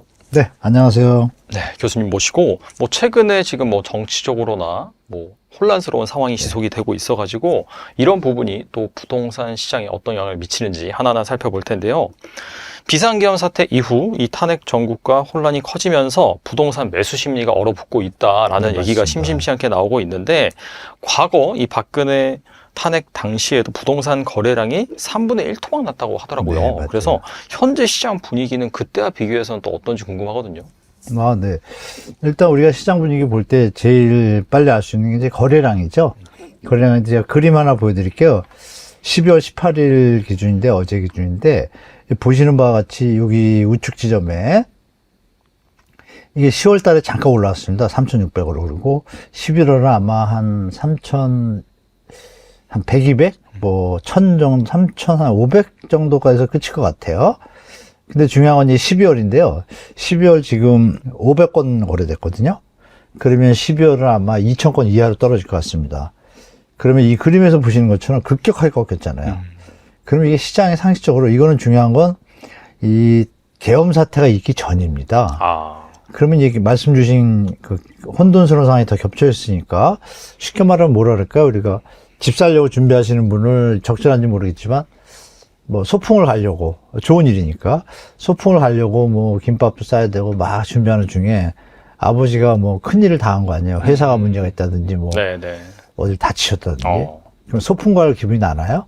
안 나죠. 안 나죠. 그러니까 똑같습니다. 주택을 매수하려는 분들도 이거 보니까 분위기 정신없어요. 막 그죠? 나라가.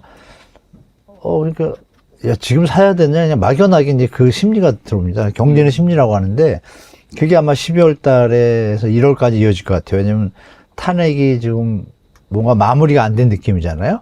그리고 시끄럽고 전국이. 그러면 심리적으로 경제가 좋아진다 그러면 따라붙을 텐데 코로나 때의 저금리하고 지금의 저금리는 상황이 다른 게 그때는 일시적인 재난재해로 정부가 유동성을 공급했다라면 지금은 뭐 보도에서 많이 보셨겠지만 경제가 뭐 안 좋다라는 얘기를 듣고 있다가 이게 터졌잖아요. 아니나 다를까 오늘도 환율이 1,450원 찍었거든요. 맞아요. 여러분들이 충격이 지금 덜 하실 거예요. 1,450원 해도 뭐 맨날 1,400원 들었으니까. 맞아요. 네. 근데 여러분 생각해 보세요. 불과 2년 전에 이 레고랜드 사태가 터지기 전에 1,200원대였어요. 그때 1,440원 갔거든요. 네네. 난리가 났잖아요, 나라가. 맞아요. 네. 그럼 지금 1,450원이면 더 난리가 난 거예요. 어떤 관점에서 해외에서 보던 우리나라에서 보던 더 난리가 난 상황인데 우리가 약간 면역력이 생긴 거예요. 학습 효과라 그럴까? 이미 그러면 경제는 이런 느낌들이 다 있거든요. 네네. 거기다 소매 판매 뭐 지표들도 다 안 좋고 그러면 남은 건 뻔하잖아요. 아, 버블이 꼈던 것들이 정리되거나 뭐 인플레이션이나 이런 것들이 정리되지 않으면 당분간은 이게 여력들이 없게 되겠죠. 왜? 우리가 이 알고리즘 자체가 다 연계돼 있잖아요, 지금은. 그리고 오늘 뭐 보도 보신 분들은 아시겠지만 롯데건설이 현장을 몇십 개 되는 데서 2개 현장 빼고 다 일단 스톱을 했습니다. 그것도 좀 이상하잖아요. 그러네요, 진짜. 그러니까 이런 것처럼 지금 그림에서 나오는 거래량 급감이 단순히 그냥 일시적인 게 아니라 제가 볼 때 이미 이어지고 있었고 탄핵 계엄 사태로 인해서 더 심리가 다운됐고 게다가 환율의 지금 변동성이 너무 심한 것도 또 문제가 될 것이고 미국이 금리를 또 내렸잖아요. 0.1 네. 또 한 번 내렸는데 상식적으로 금리를 왜 급하게 자꾸 계속 내릴까 생각해 보십시오. 경제가 안 좋으면 내린 거거든요. 그리고 제가 저번에 여기 나와서 말씀드린 것처럼 미국 경제 그렇게 튼튼하지 않을 것 같다. 안에는 좀 문제가 있더라. 말씀드린 것처럼 그게 이제 나타날 것 같습니다. 그래서 지금 시장 상황은 또 이 얘기를 드리면 더 이해 쉬울 거예요. 부동산 마피아? 뭐 총독을 싸우는 마피아가 아니고 네. 카르텔 얘기하는 게 아니라 네. 마이너스 P, 그러니까 마이너스 프리미엄 아파트. 네. 근데 이게 뭐 지방은 이제 미분양이 있으니까 그럴 수 있잖아요. 그런데 여러분 수도권도 뭐 아시는 바와 같이 재작년에 뜨거웠던 뭐 과천, 광명, 뭐 하남 이런 데들 있잖아요. 그 중에서 광명이 분양이 많았잖아요. 광명에 올해 이번 달에 입주한 아파트가 한 2개 돼요. 대단지가. 거기 지금 마이너스 P입니다, 둘 다. 그럼 생각해 보세요. 정부가 정책을 풀어가지고 2023년도 1월 3일날 풀어가지고 전매 제한 완화하니까 차익을 노리고 계약금만 내고 하셨던 분들이 지금 다 물렸잖아요. 그분들 상황이 어떻게 되겠어요? 힘들잖아요. 그렇죠. 이런 것들이 이분들이 만약에 좋았다라면 또 팔고 또 사겠죠? 그럼 시장이 올라가겠지만 지금 반대인 거죠. 그러면 동작구에 끌라 때때 아파트 있잖아요. 그것도 분양가가 그때도 뭐 비싸니 많이 이랬어요. 초고가 동작구에서 뭐 최고의 분양가 이랬는데 84제곱미터가 분양가가 낮은 게 13억 1000인가 2000이었고요. 비싼 거는 13억 9천까지 갔거든요.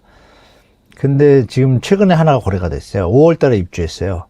근데 13억 1000 찍었어요. 그러면 마이너스잖아요. 분양가보다. 네네. 그러면 거기 들어간 분이 그동안 중도금 대출 이자 내고 뭐 이러면서 이자 낸 돈에다가 이 상태에서 파는 거는 뭐예요? 뭐 여건이 안 되니까 파는 거잖아요. 그럼 이분은 마이너스 5천까지 끼면 거의 뭐 1억, 2억 돈 정신적으로 실제로 한 1억 좀 넘을 거고 마이너스가 난 거예요. 네네. 그러면 차후에 분양하는 분양가들이 물론 강남 3구 빼고 나머지 25개구 중에 한 20개구 정도는 시장에 대해서 좀 조심스럽겠죠? 그리고 미아동에 또 하나 포레 땡땡땡 아파트 있어요. 그게 입주 아직 남았거든요. 내년 중순경인데 거기도 마이너스 P 3천인가 7천 빠졌어요. 그러면 마피아가 점점 서울에도 나오고 그 분양가가 이미 고점이라는 게 시장에 변졌잖아요. 그러니까 이런 부분에서 볼 때 시장이 저는 좋게 얘기하면 제정신을 차리고 있구나. 또 투자자 입장에서는 억울하겠지만 힘들겠지만 이렇게 갈 수밖에 없는 환경인가 보다라고 좀 인정하고 시장을 바라봐야 될 때가 이제 시작되는 것 같습니다. 예. 보니까 지난달 서울의 장기 보유 아파트 매도 비중이 3년 만에 최고치다라고 네. 기사가 나왔더라고요. 이처럼 서울 아파트 매물이 계속 쌓이면서 상승세가 둔화되고 있는데 내년 집값은 어떻게 보시나요? 내년 집값은 정부에서 뭐 이런 사태가 있기 전에 발표한 거 있잖아요. 정책자금 55조 투입하겠다. 그 금리가 이제 이자율이 문제인데 중요한 것은 이제 심사는 강화할 것 같아요. 한은 총재가 금리 내리면서 한 말 있잖아요. 정부가 거시 건전성 강화 대책을 밝혀 거기에 이제 대출에 대한 이제 긴축 내용이 들어있거든요. 그러니까 막 해주는 것 같지만 심사를 좀 타이트하게 할 것 같고 그러면 그 55조가 우리가 2023년도에도 그랬고 올해도 그랬고 신생아론하고 뭐 좀 특례보금자리 이렇게 돈을 풀었잖아요. 저금리로. 네. 그걸로 수요가 좀 받쳐줬잖아요. 근데 그 수요가 이번 이런 아무 일도 없기 전에 8월달 되면서 꺾이기 시작했어요. 일례로 신생아론이 29조 6천억 30조인데 8월까지 소진액이 7조밖에 안 됐어요. 8조인가. 20조가 안 나가는 거예요. 그게 무슨 얘기일까요? 신생아를 떠나서 가격이 부담되는 거죠. 현재 능력에 비해서. 네. 그러고 나니까 정부가 뭘 풀었어요? 이거 안 되겠구나 싶으니까, 왜냐면 PF 문제가 해결이 안 됐잖아요, 현장들이.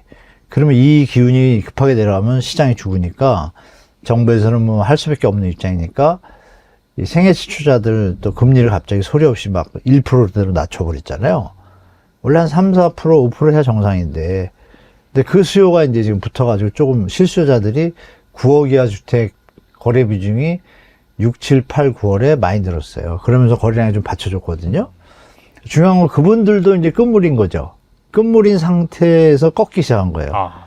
그러면 그 1, 2%짜리라도 해당되는 유효 수요자들이 살 사람은 거의 다 샀기 때문에 추석 이후에 꺾였겠죠. 계속 올라가거나 적당하거나 내가 부담 능력이 없다 그러면 뭐 추석하고 상관없이 계속 갈 거 아니에요. 우리가 2020년, 21년 연끌 시절에 겨울에 거래량 폭발했거든요. 네. 그건 뭐냐면 사도 올라가겠다고 생각할 때 여지가 있다고 생각할 때 비싸지 않다. 근데 지금은 이제 비싸다고 느끼는 것 같아요. 그래서 지금 매도 비중이 또 아까 말씀대로 장기 보유자가 많아졌잖아요. 그럼 장기 보유자 입장에서는 계속 올랐다가 2022년도에 다시 꺾였잖아요. 팔타임을 놓쳤잖아요.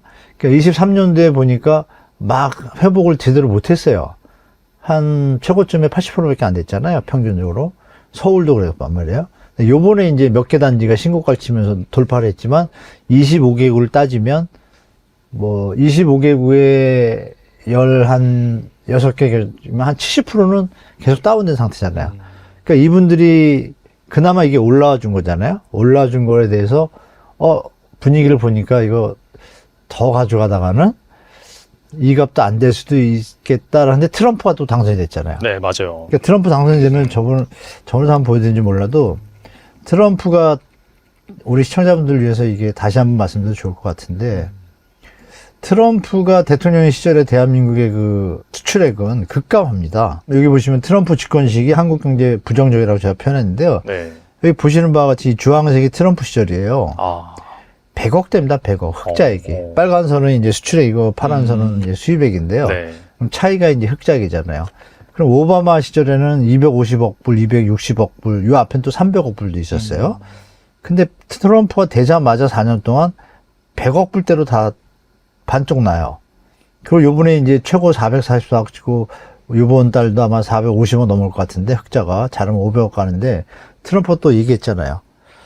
그러면 저 때도 그랬는데 지금 더 벌었으니까 더 쪼야겠죠? 네. 그럼 우리 수출 전선에 이상 생긴 건 맞습니다.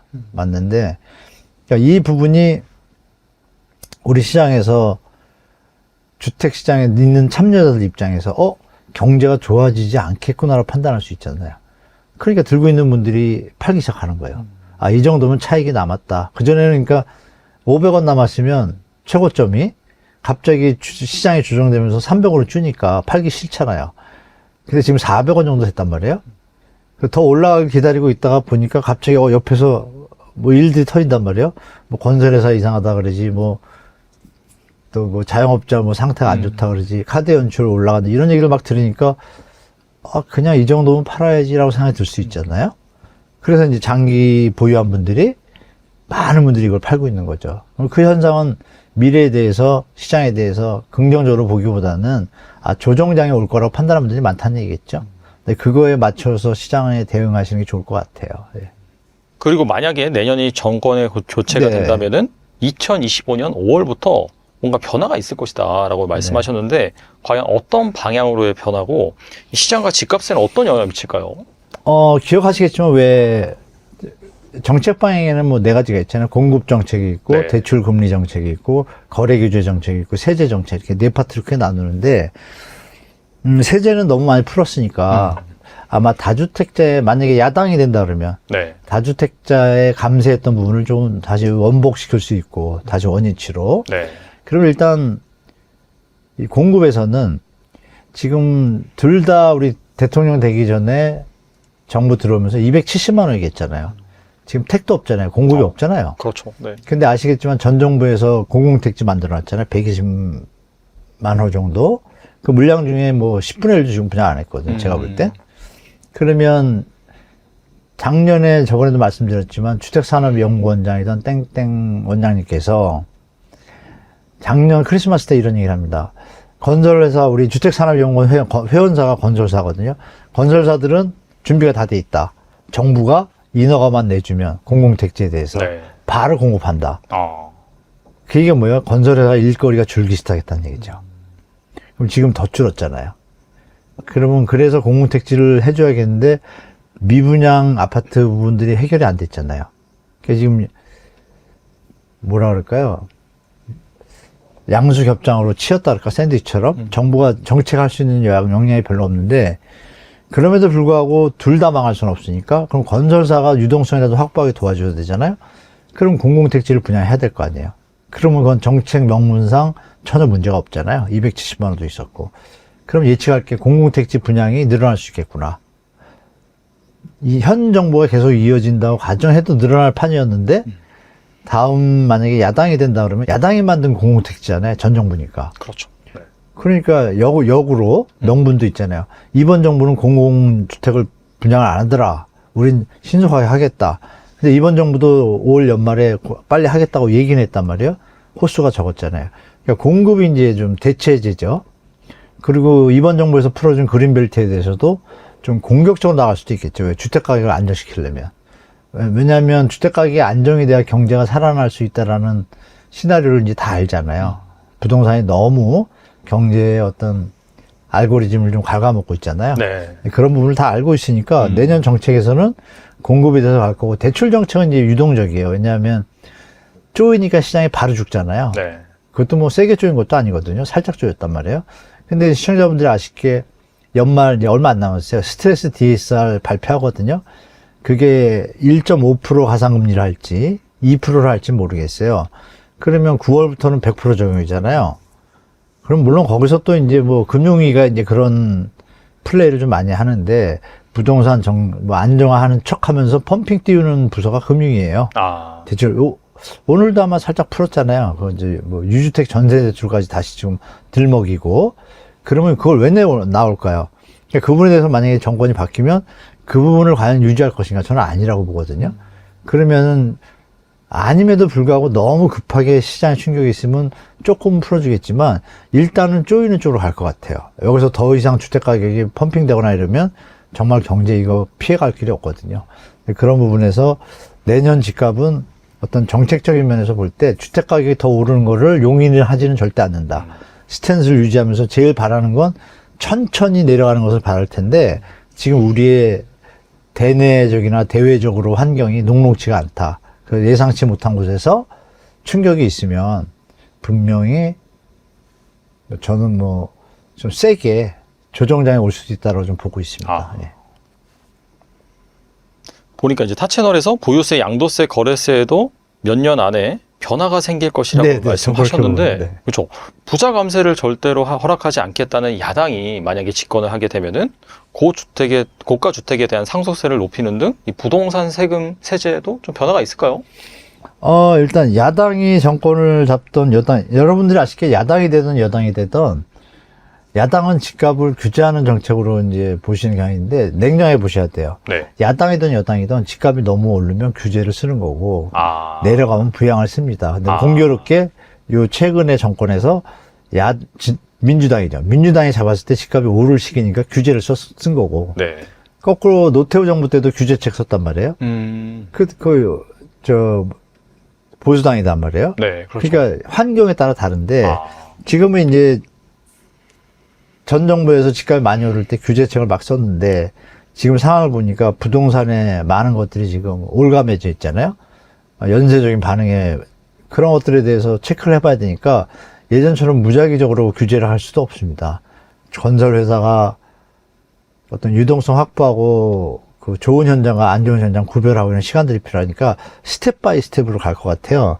그러니까 세금 부분에서 이제 인지하실 게 또 뭐냐면 이 진보당 정권이 잡으면은 세금을 좀 강화한다. 부자 쪽에. 이런 뭐 기본적인 트렌드는 있는데 더 중요한 건 여러분 최근에 혹시 보도 보신 분이 계시겠지만 지금도 이제 질문 중에 야당이 잡으면 고가주택 상속세 말씀하시는데 네. 이건 이미 여당에서 한 겁니다. 아. 올해 벌써 8월 달에요. 국세청장께서 갑자기 제가 볼 땐 뜬금이 없다고 보진 않아요. 여러분 아시지만 세수 부족 얘기 많이 들으시잖아요. 그러니까 이제 뭐 150억, 200억짜리들이 우리 아파트 이제 10억짜리면 한 7억? 5억짜리면 한 3억 5천 이렇게 세금 과세 표준 기준을 잡잖아요. 한 70% 정도? 네, 네. 근데 이게 막 70억, 80억, 100억 가잖아요. 그러면 100억짜리면은 70억을 잡아야 세금이 맞잖아요. 근데 그걸 50억을 잡는 거예요. 그러면 안 맞잖아요. 비율적으로. 네. 공평과세가 안 되잖아요. 네. 근데 그걸 그동안 방치하고 있다가 이번에 8월 달에 국세청장이 갑자기 얘기를 합니다. 고가주택에 대해서 공시가격이 좀 잘못되어 있는 것 같다. 그니 10월 달에 발표를 합니다. 고가주택의 현실적인 일반적인 서민들 아파트에 맞춰서 감정평가를 다시 해서 세금을 제대로 매기겠다. 이미 벌써 이제 여당에서 하는 거예요. 하는데 그러면서 그 다음 달에 나온 게 감정평가를 위해서 예산을 늘리겠다. 이번 예산에 올라왔어요. 감정평가를 더 한다는 거죠. 그러면은 결론적으로 세금을 상속세나 이런 부분에서 더 과세 표준이 높아진다는 얘기잖아요. 그 부분이 이제 시장에 이미 전달됐고, 네. 됐는데 지금 말씀처럼, 그러면 이 부분은 그냥 이어지겠죠. 이어지는데 여기서 하나 말씀드릴 게 빌딩 있잖아요, 빌딩. 아마 제가 이 얘기하고 나면 야당 관계자들이 들으면 할 것 같아요. 왜? 지금 세수가 부족하잖아요. 그렇죠. 부동산 거래가 네. 주니까. 네, 네. 그러면 빌딩 있잖아요. 빌딩이 부서가 다릅니다. 가격을 매기는 데가. 국토부가 안 매깁니다. 네. 예, 행안부에서 매기거든요. 그러니까 빌딩 가격이 여러분, 이 얘기도 좀 자주 못 들으셨을 거예요. 아니, 빌딩 가격은 그러면 세금을 얼마 매기는데, 제가 빌딩 주인이에요. 근데, 지금 쉽게 말하면 터무니없습니다. 임대료가 이만큼 들어오든 말든 상관없이 그냥 감정평가 가격이 그냥 50% 수준이에요. 그런데 태반이에요. 근데 그거 정상적으로 하면 벌면 그만큼 세금 내야 되잖아요. 그거 아마 또 세원으로 포착할 거예요. 그 다음에 이제 국가 차원에서 보면은 소득세를 내는 근로자 소득이나 사업자 소득은 뻔하잖아요. 그렇죠. 흐름이. 네. 근데 세수가 준다는 건 뭐예요? 경제가 안 좋아졌다는 얘기잖아요. 그러면 있는 사람들이 더 내야 된다는 막연한 어떤 그 합리적인 사람들이 사고를 가질 수가 있잖아요. 부자들은 사실 큰 타격이 없으니까. 그런 관점에서 보면 방법은 제일 부담 없는 게 뭐예요? 보유세를 조금씩 올리면 되잖아요. 그러니까 전 세계 선진국들이 보유세가 우리나라보다 다 높거든요. 30위권들이. 우리가 낮잖아요. 근데 우리는 양도세가 높아요. 네. 그럼 양도세라는 건 거래할 때 나오는 거잖아요. 그렇죠. 거래가 적어지면 작아지잖아요. 그럼 전체 계산 딱 하면 벌써 나오잖아요. 이거 양도세를 계속 해봤자 이게 계속 주니까 그럼 거래세도 계속 줄 거고 그럼 메꿀 데가 어디예요? 보유세잖아요. 근데 이 트렌드가 아마 제 생각에 5년 안에 분명히 처음에는 이제 학자들 쪽에서 조금 얘기가 나오고 정치권에서 그걸 받아서 여론을 좀 공론화시키고 그러면 사실 그 거부할 분들이 별로 없거든요. 네네. 세금 모자란 거 다 아니까. 그러면 보유세를 우리는 조금씩 올리지만 국가에서 볼 때 어마어마한 금액이잖아요. 근데 그런 부분이 이제 시작될 거다. 그러면 그 와중에 이주택자들에 대한 보유세는 누진으로 조금 더 줄 어떤 트렌드가 있잖아요. 우리나라 정서상. 외국은 좀 그렇지는 않지만 그런 걸 감안해서 제가 볼 땐 중장기적인 세금에 대한 어떤 포션도 여러분들이 생각하시고 부동산에 접하시는 시기가 올 거라고 보고 있습니다. 예. 한국은 이 부동산에 미친 나라라는 말이 나올 정도로 정말 네네. 부동산 불패에 대한 뭐 믿음이 있는 상황인데요. 이런 집값 우상향의 원인이 정부가 이 부동산 가격이 폭락하지 않도록 제도적으로 막아놓기 때문이란 말이 있는데 이거 네네. 어떻게 보시나요? 당연한 말씀이죠. 뭐 여러분 잘 아시잖아요. 그 둔천주공 올림픽 파크프레온 다 미분양으로 생각했잖아요. 네네. 레고랜드 사태 때. 이건 지금 이거 살 일 없다. 분양가도 비싸다 그랬어요. 저도 그렇게 얘기했으니까. 근데 그거를 어떻게 띄웠나요? 투기할 수 있는 환경을 만들어줬거든요. 그 분위기를 만들어줬기 때문에 이제 이게 분양이 완료가 됐고 그 분위기로 건설사들의 어떤 레고랜드 사태로 인한 그때 한때 금리가 14%까지 올라왔잖아요. 회사채들이. 그거 망하거든요. 1년, 2년에. 네. 그게 무서우니까 정부가 부랴부랴 여러 가지 지원책 쓰고 PF 종합대책도 발표했잖아요. 그러니까 이런 것들 일단 막았어요. 그러면 그 얘기는 뭐예요? 정부가 우리 국민 세금으로 부동산을 떠받쳤다는 건 다 알잖아요. 네. 근데 그 효과를 우리가 아까도 말씀드렸지만 집에 내려가려고 그러면 특례보금자리는 또 풀어가지고 또 펌핑했고 또 내려가려고 그러니까 또 신생아론하고 또 생애 최초 금리 저금리로 하고 그러면 이게 다 안에 내용 속에 보면 금리가 낮다는 얘기는 금리 차이가 있잖아요. 기준금리가 3.5%인데 어떻게 1% 대출해요? 말도 안 되죠. 뭐 정부가 돈을 찍는 것도 아니고 하느냐 하는데, 그러면 그 1%에서 2, 3%라는 갭을 우리 세금으로 메꾼다고 그랬잖아요. 제가. 네. 이자 우리 세금이잖아요. 그럼 우리 세금으로 우리 집값을 떠봐줘. 이게 이상하잖아요. 근데 이게 이제 비판을 살살 받기 시작해요. 뭐 저는 자주 얘기하는데 얘기하는 분이 많지 않아가지고 아마 거의 저만 얘기하는 것 같아요. 어떻게 보면. 근데 이 부분들을 이제 많이 아시잖아요. 이제 자꾸 얘기하시니까 처음에 2차 보존 개정에 대해서 처음 들어본 분도 계셨지만 지금은 많이 아시는 것 같아요. 제가 한 1년째 떠드니까. 그러니까 그 부분에 대해서 아마 눈총들이 갈 거예요. 그러면 그 부분하고 이제 이어지는 게 뭐냐면 불패 신화를 이제 막아주는 어떤 형태를 정부가 계속 해왔잖아요. 근데 누가 봐도 지금은 비정상적이라고 느끼잖아요. 계속 이렇게 하는 건 좀 이상하다. 그리고 그 주택 가격이 적정 가격인데 도와주는 건 이해가 돼요. 근데 적정 가격이 아닌데 우리 부동산 PF 구조개혁이 아직 안 끝났잖아요. 썩은 고름이 정리가 안 됐는데 자꾸 옆에서 반창고 붙인다고 이게 고름이 안 터질까요? 그런 부분에서 감안하셔서 볼 게 시장은 현명하잖아요. 그렇죠. 당연히 수요할 능력이 있고 수요자가 있어야 시장이 받쳐주는 거고, 없으면 내려와야 되잖아요. 근데 내려오는 걸 막아줬잖아요. 그러니까 지금 불패 자꾸 얘기하시는데 강남 일부는 그럴 수 있겠죠. 수요가 몰리니까. 네네. 그러나 서울에도 25개구가 있고, 그러면 우리가 예측할 게 경제 성장률이 낮아지고, 결정적으로 제가 그전에도 한번 보여드렸는데, 여기 하나 있을 거예요. 저번 주에도 보여드렸나? 기억이 안 나는데, 환율이 지금 또 1450 아까 말씀드렸잖아요. 네네. 제가 이 그림인데, 환율과 주택가격 변동률 상관성 추이, 이거 그림 정리해 봤습니다. 보시는 바와 같이 1,400원 넘으면, 이게 이제 연두색깔하고 흰색이 이제 전국하고 수도권 주택가격 변동률이에요. 부동산은 자료. 네. 100% 믿진 않지만 흐름을 네. 이해할 수 있으니까. 보시는 바와 같이 환율이 올라가니까 집값은 빠지잖아요. 쭉쭉 빠지잖아요. 네. 1,570원일 때도 2008년도에도 집값 하락으로 빠졌고 지금 1,430원 딱 터졌을 때 갑자기 내려왔고 네. 지금 이제 1,450원이잖아요. 그러면 이 그림으로 상관성을 보면은 집값이 내려오겠구나라고 판단하는 게 정상적이지 않습니까? 갑자기 여기만 올라갈 수 있을까요? 그러니까 환율은 여러분 모든 경제의 알고리즘의 키포인트잖아요.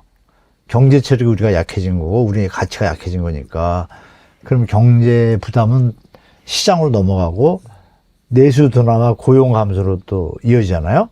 이런 여러 가지들이 이제 산재지 있으니까 부동산 가격이 버티기에 좀 힘겹죠. 힘겨우니까 플러스 알파 기존에 갖고 있던 분들이 금리를 그동안 대환대출로 많이 해서 좀 낮긴 했지만 그럼에도 불구하고 조금 3, 4년대에 집을 팔아야지 이런 분들이 앞으로 이게 한 1년 정도 계속 이런 만약에 상황이 벌어지면 환율이 높고 그러면 보이잖아요.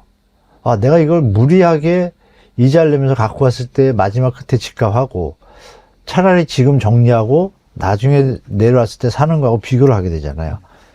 불안한 심리가 생기죠. 네. 내가 이걸 계속 갚는 게 뭐지? 이런 심리가 발생하는 때가 오면은 지금 보신 것처럼 불패에 대한 믿음은 벌써 좀 깨지고 있고 아까도 마이너스 P 말씀드렸잖아요. 근데 무슨 불패예요? 부동산 불패. 강남 불패만 조금 먹혔죠. 근데 강남도 여러분 최근에 아시잖아요. 경매 물건 우두둑 나오고 있잖아요. 그죠? 최근에 송파구의 84제곱 유명한 그 엘스 아파트가 네. 유찰됐잖아요. 나한테 유찰됐습니다. 그러니까 이런 흐름들을 무시할 수 없지 않습니까? 여러분, 우리 2030 세대들은 잘 모르시겠지만, 2011년, 12년에 강남에 다 미분양이었어요. 그래서 그 착한 분양가 시작됐습니다.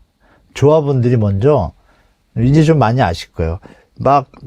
공사비고 뭐고 대출받아서 하고 이자 비용을 내면서 가는 건데, 이게 갑자기 분양이 안 되고 분양가가 높으면 이게 부담이 되니까, 됐다. 우리 한 번에 분양하려면 차라리 조금 저렴하게 하겠다. 그게 나중에 분양 안 돼서 금융비용, 부담을 지는 거하고 비교를 하시거든요. 그러니까 이제 스스로 조합이 먼저 우리 분양가 좀 낮춰서 분양하자. 왜? 한 번에 끝내게. 그게 정리가 되니까. 이런 일이 안 벌어진다고 누가 장담하겠어요? 한 번 일어난 건 일어날 수 있잖아요. 그래서 지금 강남 불패라고 얘기하시는 분들은 최근에 이제 갭투기 바람이 불어서 그 영향으로 그 수요들이 좀 있어요. 투자 수요죠. 그분들의 논리에서 이제 계속 주장할 수 있지만 제가 30년 본 상황에서는 지금 현재 가격에 거래량이 일단 안 버티잖아요. 갑자기 거리랑 줄었어요, 강남이. 아, 그러면 이거는 그들만의 게임에서 게임의 균열이 가고 있는 거죠. 거리랑 계속 붙어줘야 되잖아요. 그런 부분이 약화되고 있다는 게 보이기 때문에 강남 불패 신화가 2030 세대들은 한 번도 안 겪어봤지만 제가 볼 땐 3년 안에 한 번 겪지 않을까 저는 그렇게 보고 있습니다. 네.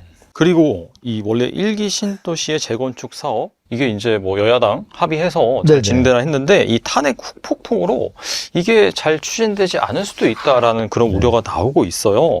그래서 이거 어떻게 보시는지 궁금하거든요. 1기 신도시 선도지구 지정에 따른 넥스트 플랜이 거기서 떨어진 데들이 있잖아요, 현장들이. 그 현장들이 그러니까 선도지구니까 거기부터 할 거 아니에요, 정부 입장에서. 네네. 그 지역, 나머지 지역들은 선도지구 지정하려고 다음을 기다리는 방법 하나 하고, 나머지는 그냥 우리는 도시 및 주거환경정비법에 의해서 그냥 재건축 할랜다. 이럴 수도 있습니다, 사실. 네. 확실히 된다는 보장이 없으니까. 그러면 선도지구 지정에 대한 그 지역들의 모습을 보면, 그럼 저쪽 시장은 리모델링이나 재건축으로 빨리 갈 수도 있고, 선도지구 주민들이 볼 때, 그럼 우리가 빨리빨리 가야 되잖아요, 같이. 근데 선도지구는 아시겠지만 블록으로 돼 있어서 단지가 여러 개잖아요. 단지마다 입장차가 있고, 그 중에 대장은 누가 할 거예요? 그렇지 않아도 현재 그것 때문에 약간 문제점이 있는데, 그리고 최근에 선도지구 지정한 한 달 전에 미래 선도지구라고 했잖아요. 미래 지역에 대해서 그림을 갖다 청사진을 보여줬어요. 공청회를 열어서. 그거 보고 다들 주민들이 혀를 찼다는 거예요. 이게 무슨 미래 신도시냐고. 네네. 왜냐하면 급하게 하다 보니까 그런 거예요. 그러면 선도지구 지정은 됐죠? 그럼 수순이 어떻게 되죠? 블록 조합장들은 다 있을 거고, 네. 이 조합장에서 다시 대장을 뽑아야 되고, 다시 이제 조합을 만들어서 또 동의서를 받아야 돼요. 다 같이, 네, 같이 하는 거니까, 이번엔. 그 시간 걸리잖아요. 일반 아파트에서도 뭐 90% 되면 됐다고 했지만, 이거는 선도지구 지정을 받기 위해서 한 거예요. 그죠? 그 다음에 이제 선도지구 지정에 대해서 이제 안이 나오잖아요. 316%. 316%가 하는데 단지마다 또 틀리잖아요. 용적률이 똑같지가 않거든요. 네네.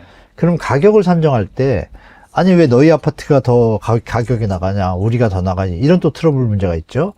대장이 누구인지도 중요하고, 그 과정에서 좀 문제가 생길 소지가 있고, 시간이 늘어지는 거죠. 중요한 건 뭐냐면, 이주대책이 있어야 이게 순서가 가게 돼 있거든요. 이주대책이 아직 완벽하게 안 돼 있어요. 지자체에다가 준비를 하는데 지자체가 손 놨어요. 처음엔 3기 신도시 공공택지로 옮기자 그랬는데, 그게 약간 비현실적인 부분이 많이 도래하니까, 요번 연말까지 그 대책 안에 초안을 만든다 그랬거든요. 근데 지금 일이 터졌잖아요. 계엄 사태가. 그러면 공무원들 입장에서 어떤 생각을 할까요? 일을 하던 걸 더 열심히 할까요? 당연히 덜 열심히 하죠. 그럼 진도가 늦어질 거 아니에요. 그건 네네. 이미 이제 지역 주민도 다 알 거예요. 그러니까 걱정하실 텐데, 결론은 되겠지만 시간의 차이죠, 결론은. 시간이, 좀 지연될 수 있구나. 그렇다면 제가 예상하는 건, 뭐, 2027년에 뭐, 착공한다 그러면 이미 물 건너갔고, 제가 볼 때. 28년이나 29년 하면 잘할 것 같아요. 그러면, 가능할까? 하여간 뭐, 가능하다고 보고, 네, 29년이면 한 33년, 4년? 한 7, 8년에서 10년? 빠를 때. 안정적으로 갈 때 얘기고, 그리고 기반시설이나 기부 체납에 대해서도 타결이 안 됐어요. 그 부분에 대해서 좀 시간이 또 많이 갈 겁니다. 건축비 부담에 있어서도 이게 공공이 개입을 하잖아요. 네. 그러니까 거기서 이제 공공이 제시한 건축비에 대해서 주민들은 반발할 수 있을 거고, 뭐 여러 가지 저는 문제들이 좀 산재하고 있다고 봐요. 그래서 이제 시작이다. 시작이기 때문에 일반 재건축 해보신 분도 아실 거예요. 제가 볼 때는 이제 추진위원회 생긴 거라고 밖에 안 보여요.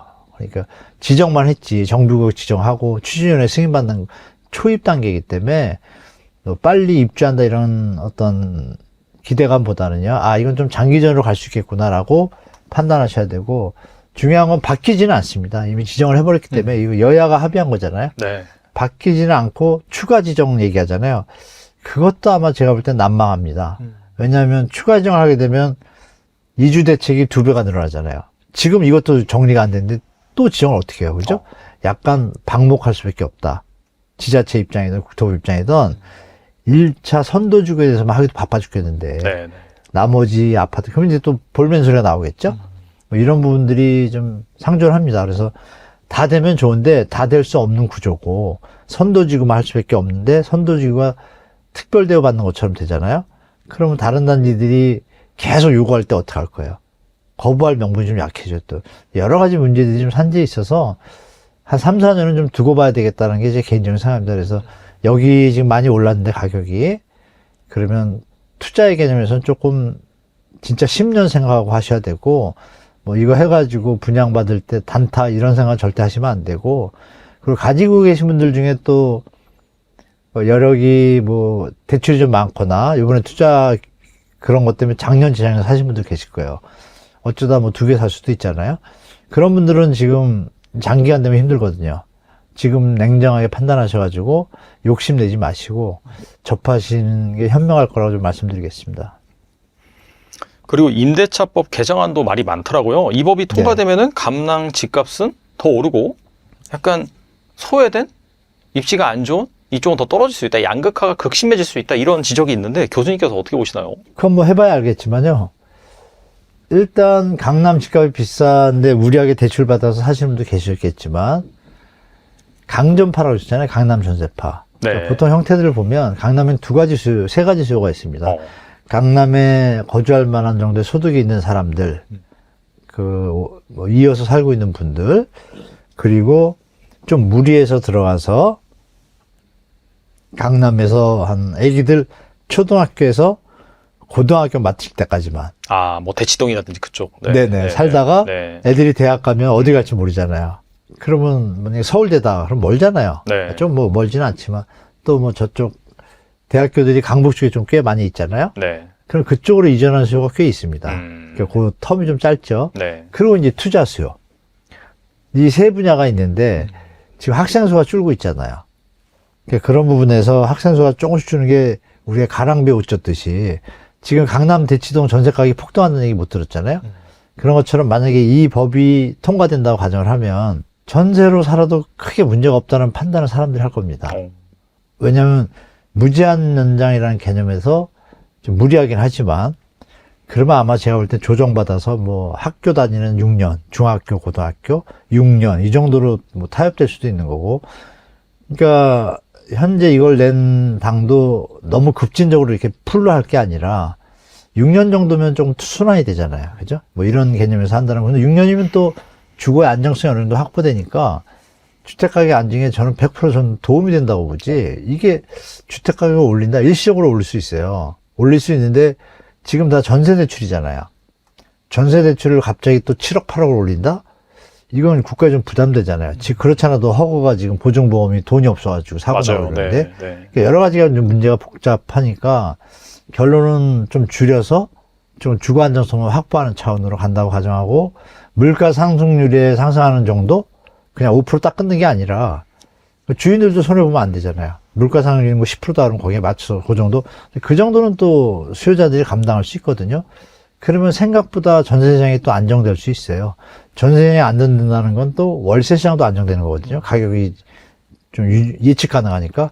그럼 월세시장에 대해서 또 수요도 생길 거고, 그럼 분산 효과가 저는 있다고 봐요, 도리어. 그래서 이 법에 대해서는 뭐 이렇게 막 20년, 30년 이거는 좀 아닌 것 같고, 저는 최소한 6년? 3 해가지고, 제일 좋으면 9년?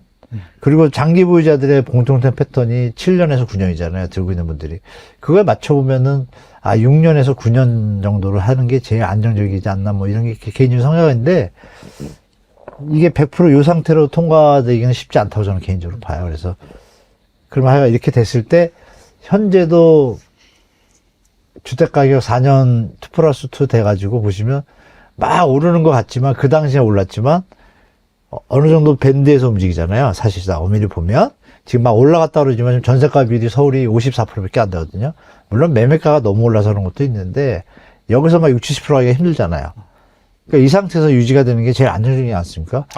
그러면 저는 그쪽 방향으로 갈 가능성이 좀 많다고 보기 때문에 폭등하려고 소유주들이나 시장 참여자들이 애를 쓰더라도 쉽게 따라갈 수 없는 지금 수요 상태다. 제가 볼 때.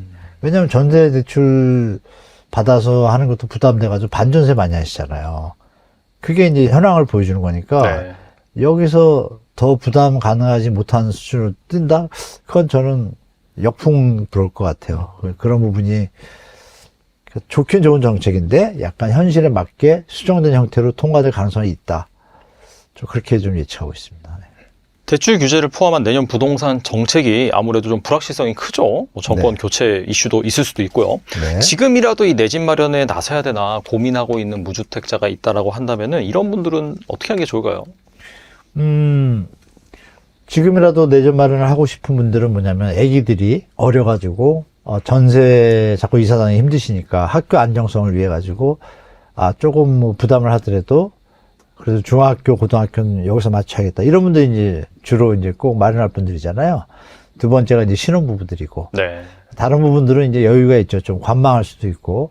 그럼 그분들의 입장에서 저렴하고 좋은 집을 원하시겠지만 지금 시장 상황을 좀 체크하셔야 되고, 그럼 냉정하게 판단하실 게 전세와 월세도 비교해 보셔야 됩니다.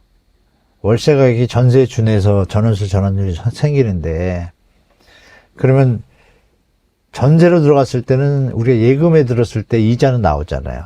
그거하고 또 마이너스 플러스를 한번 계산해 보셔야 되고, 그러면 이 내 집 마련을 할 때 현재 상태에서 지금 정부에서 내년에 공공주택을 분양을 한다고 했고, 그러면 수도권에서 일부 지역들은 거기에 흡수될 거예요. 그러니까 3기 신도시죠. 3기 신도시 공공 분양에 대해서 또 공공주택들 또 임대도 나올 거고, 이런 부분에 대해서 공공임대는 또 장기간 거주하잖아요. 네네. 이런 것도 하나의 자산관리 방법으로 투입해도 돼요. 왜? 전세 들어가면 나머지 돈 대출을 안 받고 이자를 모을 수도 있는 거고, 또 만약 남는 돈이 있다라면 또 자산 증식을 다른 데로 쓸 수도 있고, 굳이 집을 사가지고 대출을 끼고 간다? 이 주택 가격이 앞으로 올라갈 상승성에 대해서 체크를 잘 하셔야겠죠. 특히 입지 물량이 많은 지역들은 조금 조정된 가격으로 나올 거예요. 아까 마이너스 피 아파트 얘기한 것처럼. 그러면 마이너스 피인 아파트를 분양받았던 분들보다는 지금 사시는 분들은 더 현명한 거잖아요. 일단은 벌써. 네. 인력 싸게 사는 거니까. 그런 관점에서 기존 주택도 그러면 하방 압력이 생길 겁니다.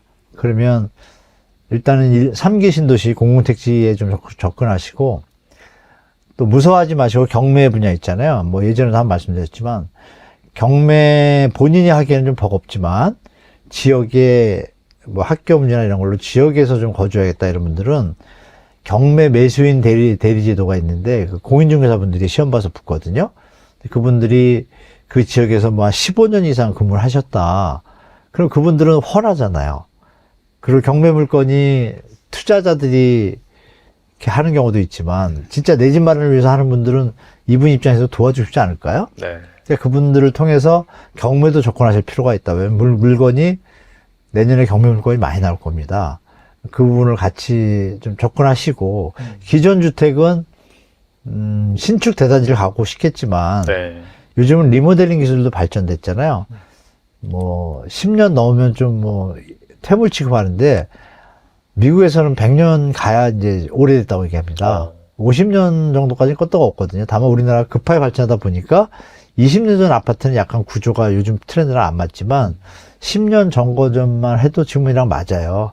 송파, 엘스 뭐 유명하다는 그 아파트들이 다 2008년도에 지은 거예요. 15년 됐습니다. 네. 전혀 문제 없잖아요. 그러면 꼭 그 대단지 신축이 아니더라도 주위에도 그 대단지 신축이 뭐 2008년도에 지은 것들은 시스템이 좋아요. 그러니까 그런 쪽에서 좀 눈을 좀 돌리시면, 뭐 지금 입주하면 아파트 쳐다보면 비싸잖아요, 신축이니까. 그렇죠. 많이 근데 비싸. 2008년 된 것도 신축이에요, 사실은. 그죠? 건축학적 입장에서 보면 신축인 거예요. 네. 콘크리트 수명이 최소 50년이고 100년인데 15년이면 이제 5분의 1밖에 안 쓰잖아요. 근데 그런 개념에서 접근하시면 또 리모델링이나 인테리어가 요새 좋잖아요, 가성비가. 그러면 조금 저렴한 집에 가셔서 내부만 인테리어 딱 하시면, 제가 볼 땐 준신축이라고 표현할까요? 이런 아파트들을 쳐다보시는 것도 좋은 방법이지 않나 좀 말씀드려봅니다. 예. 방금 또 뭐 경매라든지 인테리어 이런 거 말씀해 주셨는데, 네. 지난번에도 한 1억 정도 있는 무주택자가 방금 말씀하신 경매를 통해서 집을 네. 살면은 살만하다라고 말씀하셨는데, 경매가 너무 어려워서 힘들다는 분들에게 뭐 다른 부동산 접근법 말씀해 주신다면 뭐가 있을까요? 그러니까 말씀 올린 것처럼 경매 매수인 대리 제도를 활용하는 게 제일 좋고요. 두 번째는 요즘 이제 유튜브 시대다 보니까 경매에 대해서 열심히 찾으시면, 학원 가는 건 제가 권하지 않습니다. 학원을 가면 물론 잘 가르치는 데 있지만 대부분이 학원비로 뭐 1, 200 이렇게 드리고 그러고 나서 직접 자기가 할 수 있는 능력이 완비된 학원은 이제 하나도 못 봤어요. 형태가 어떠냐면 그렇게 가리키고 한두 달 만에 그게 습득이 안 돼요. 기본 원칙을 정확히 알아야 되는데 그 경매학원을 하는 원장님들의 공통점은 뭐냐. 학원을 해서 이분들이 스스로 할 수 있게 하면 자기 할 일이 없어지겠죠. 아, 그러네요. 이게 뭐냐면 이분들을 전주로 해서 지분 투자자로 해서 큰 경매 물건을 자기가 하고 싶은데 자본이 없어. 그러니까 이분들한테 가리키면서 장점만 얘기하면서 지분 투자해서 같이 공동 투자하면 되잖아요. 이런 거에 또 빠졌는데 문제가 뭐냐면 이 사장이 나쁜 마음을 먹으면 이 물건이 좀 이상하게 돼가지고 손해를 보는 경우도 있어요. 그 말만 믿고 하니까. 그러니까 네네. 공부를 해서 대충 안단 말이에요. 대충 아니까 축구를 배우면 어떻게 돼요? 축구를 좀 배웠는데 잘 못해. 뭐 전략도 없어. 딱 그 상태인데 야, 이 게임에서는 넌 무조건 뭐 그냥 뭐 수비만 해 이랬다 이거예요. 그러면 시키는 대로 하잖아요. 알고 보니까 게임은 졌어. 질 수 있잖아요. 그러니까 이런 양상이 되는 거예요. 아. 자기가 모르니까 전체를. 그래서 드리고 싶은 말씀은 현재 유튜브에서 좋은 분들이 무료로 이렇게 기본 부동산 경매에 대한 시리즈로 내는 분들이 꽤 있어요. 저도 조금 내놨는데 그거 좀 공부하시고 나서 학원 가면 보이잖아요. 그럼 그때 실력을 쌓는 건 그러니까 토대가 튼튼하면 쉽게 가서 자기의 지식이 쌓인 상태면은 볼 줄 아는 능력이 생기거든요. 그때는 본인이 가셔도 돼요. 쉽게 말씀드리면 유튜브에 놔두는 좋은 프로그램, 영상 계속 한두 달 하시고 경매 법정 한 5분만 스스로 나가시면 거의 90% 압니다. 왜냐하면 가시면 그냥 있는 게 아니라 옆에 막 사람들 만나요. 얘기 물어보면 다 얘기해 줍니다. 네. 편안하게. 그때 느끼는 게 자기가 피부로 느끼면 자신감이 생겨요. 왜? 기본적인 걸 확실히 알면. 그러면 이제 말소기준 권리라는 거 있어요. 그거 정리만 할 줄 알면 일단 경매하는데 크게 어려움이 없는데 거기까지 가기가 이제 처음 하시는 분들은 부동산도 생소하고 이러니까 시간이 걸린다고 생각하고 학원을 가시잖아요. 근데 학원에서 가르치는 거의 내용은 100만 원, 200만 원의 가치가 저는 없다는 걸 너무 잘 알기 때문에 우리 시청자분들은 스스로 먼저 좀 접근하시고 그러고 나서 또 이런 부분도 있어요. 나라에서 하는 내일공제 회원카드인가 배움카드 이런 걸 써가지고 조금 뜻있는 분들이 저렴하게 좋은 분들이 경매 강좌를 갖다 거기서 하더라고요. 근데 그냥 6만 원밖에 안 하더라고요. 그런 거 들으시면 되잖아요. 그렇죠? 네. 그러고 나서 경매학원을 들어갈 때 학원 강의를 듣는 것이 아니라 경매학원에 무슨 특수반들이 있어요. 그런 것들은 좀 저렴해요. 네. 어떤 케이스 바이. 그러면 이제 비용도 줄이고 빨리 접근성도 높아지니까 그렇게 하시는 방법도 있고 이게 너무 힘들고 바쁘시면 아까 말씀드렸던 경매 매수들이 이제 또 지역에 10년, 20년 공인중개사가 그 자리에 한 분 계신데 경매 매수인이 딱 붙어 있어요. 그럼 그분 통해서 하시면 돼요. 거의 실수할 확률이 저는 1%도 안 된다고 보거든요. 그래서 상담을 조금 드리고. 그리고 말씀드린 것처럼 혼자 공부하신 다음에 컨설팅 회사 가서 컨설팅비 드릴 테니까 경매 물건 좀 해주세요. 그러면 또 골라줍니다. 그러니까 중요한 말씀은 자기가 확실히 먼저 알고 학원을 가든지 아니면 아예 그냥 경매 매수 대리인 하시는 조금 오래되시고 신뢰감 있는 분한테 부탁을 하시든지 이렇게 접근하시면 큰 무리 없을 겁니다. 네. 보니까 이제 서울 그 내에 있는 모아타운 정비사업, 그다음에 네. 뭐 리치나 펀드 이런 쪽에도 좀 관심을 가져볼 만할까요? 모아타운은 지금은 아니고요. 이미 벌써 다 투자할 분들은 하셨고 가격이 네네. 너무 많이 올랐어요. 아. 올랐기 때문에 요번에 이제 뭐 번동 시범지역도 한다고 조금 뭐 이렇게 크로 좀 해주던데 번동은 원래 모아타운이 없었어도 할 지역이었습니다. 근데 그걸 자꾸 좀 하는데 모아타운 지금 실제 잘 진도가 이렇게 진행되는 별로 없습니다. 83곳인가 9곳이 지금 선정이 됐는데 네. 10곳도 안 됩니다. 그만큼 난해한 문제들이 많습니다. 법적인 문제도 있고 결정적으로 존치구역이라는 문제가 있어요. 끝까지 안 하겠다 그러면 그거 놔둬야 됩니다. 그러니까 재개발 재건축 안 하겠다 그러면 수용을 당하잖아요. 그러니까 할 수 없이 불안감에 같이 하게 되는 경우도 있어서 좀 빠른데 이거는 시간이 좀 오래 걸릴 수밖에 없어요. 반대하시는 분들 계시면. 그러니까 특히 뭐 예를 들면 잠실의 삼전동 같은 경우에 건축주들이 다세대 주택을 잘 가지고 있어요. 임대 수익이 좋아요. 근데 그분들한테 분양권이 하나예요. 그럼 제가 다세대 주택 주인이라도 이롭죠. 아파트 값이 오르면 얼마 오른다. 난 그냥 여기서 편하게 임대료 잘 받고 지낼 텐데 굳이 아파트를 갖고 임대는 없어지고 그분들이 건물주들이 모임이 있잖아요. 거의 반대분이거든요. 그래서 거기는 이제 해체된 걸로 알아요. 근데 다른 지역도 거의 비슷한 양상이에요. 그래서 아주 슬럼화된 다세대가 좀 관리도 안 되고 막 손 폭이 안 돼. 이런 지역은 좀 낫습니다. 거기는 갈 수밖에 없지만 나머지들은 쉽지 않다니까. 여러분들이 모아타운에 딱 가셨을 때 뒤늦게 뭐 조금 모아타운 가격 좀 내려왔어 투자 이러면 그 동네를 한번 돌아보시면서 새로 지어진 것 같은 그런 다세대 주택이나 이런 연립이 몇 프로나 되는지 보셔야 돼요.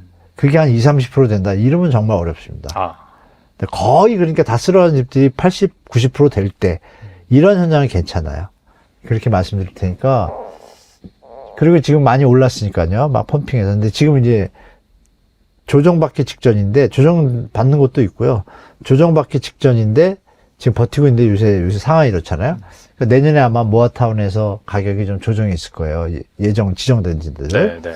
조정이 있을 때 그때 좀 저렴한 가격? 근데 들어가실 때 개념은 가지실 게 3, 4년 안에 뭐 아파트 절대 안 됩니다. 그것도 제가 정확하게 10년 말씀드릴게요. 10년 보시고 그러면 1억 정도 가지고 계시면 전세 끼고 대출 받고 조정됐을 때 전세 끼고 대출 부담 안 되면서 한 1억 정도?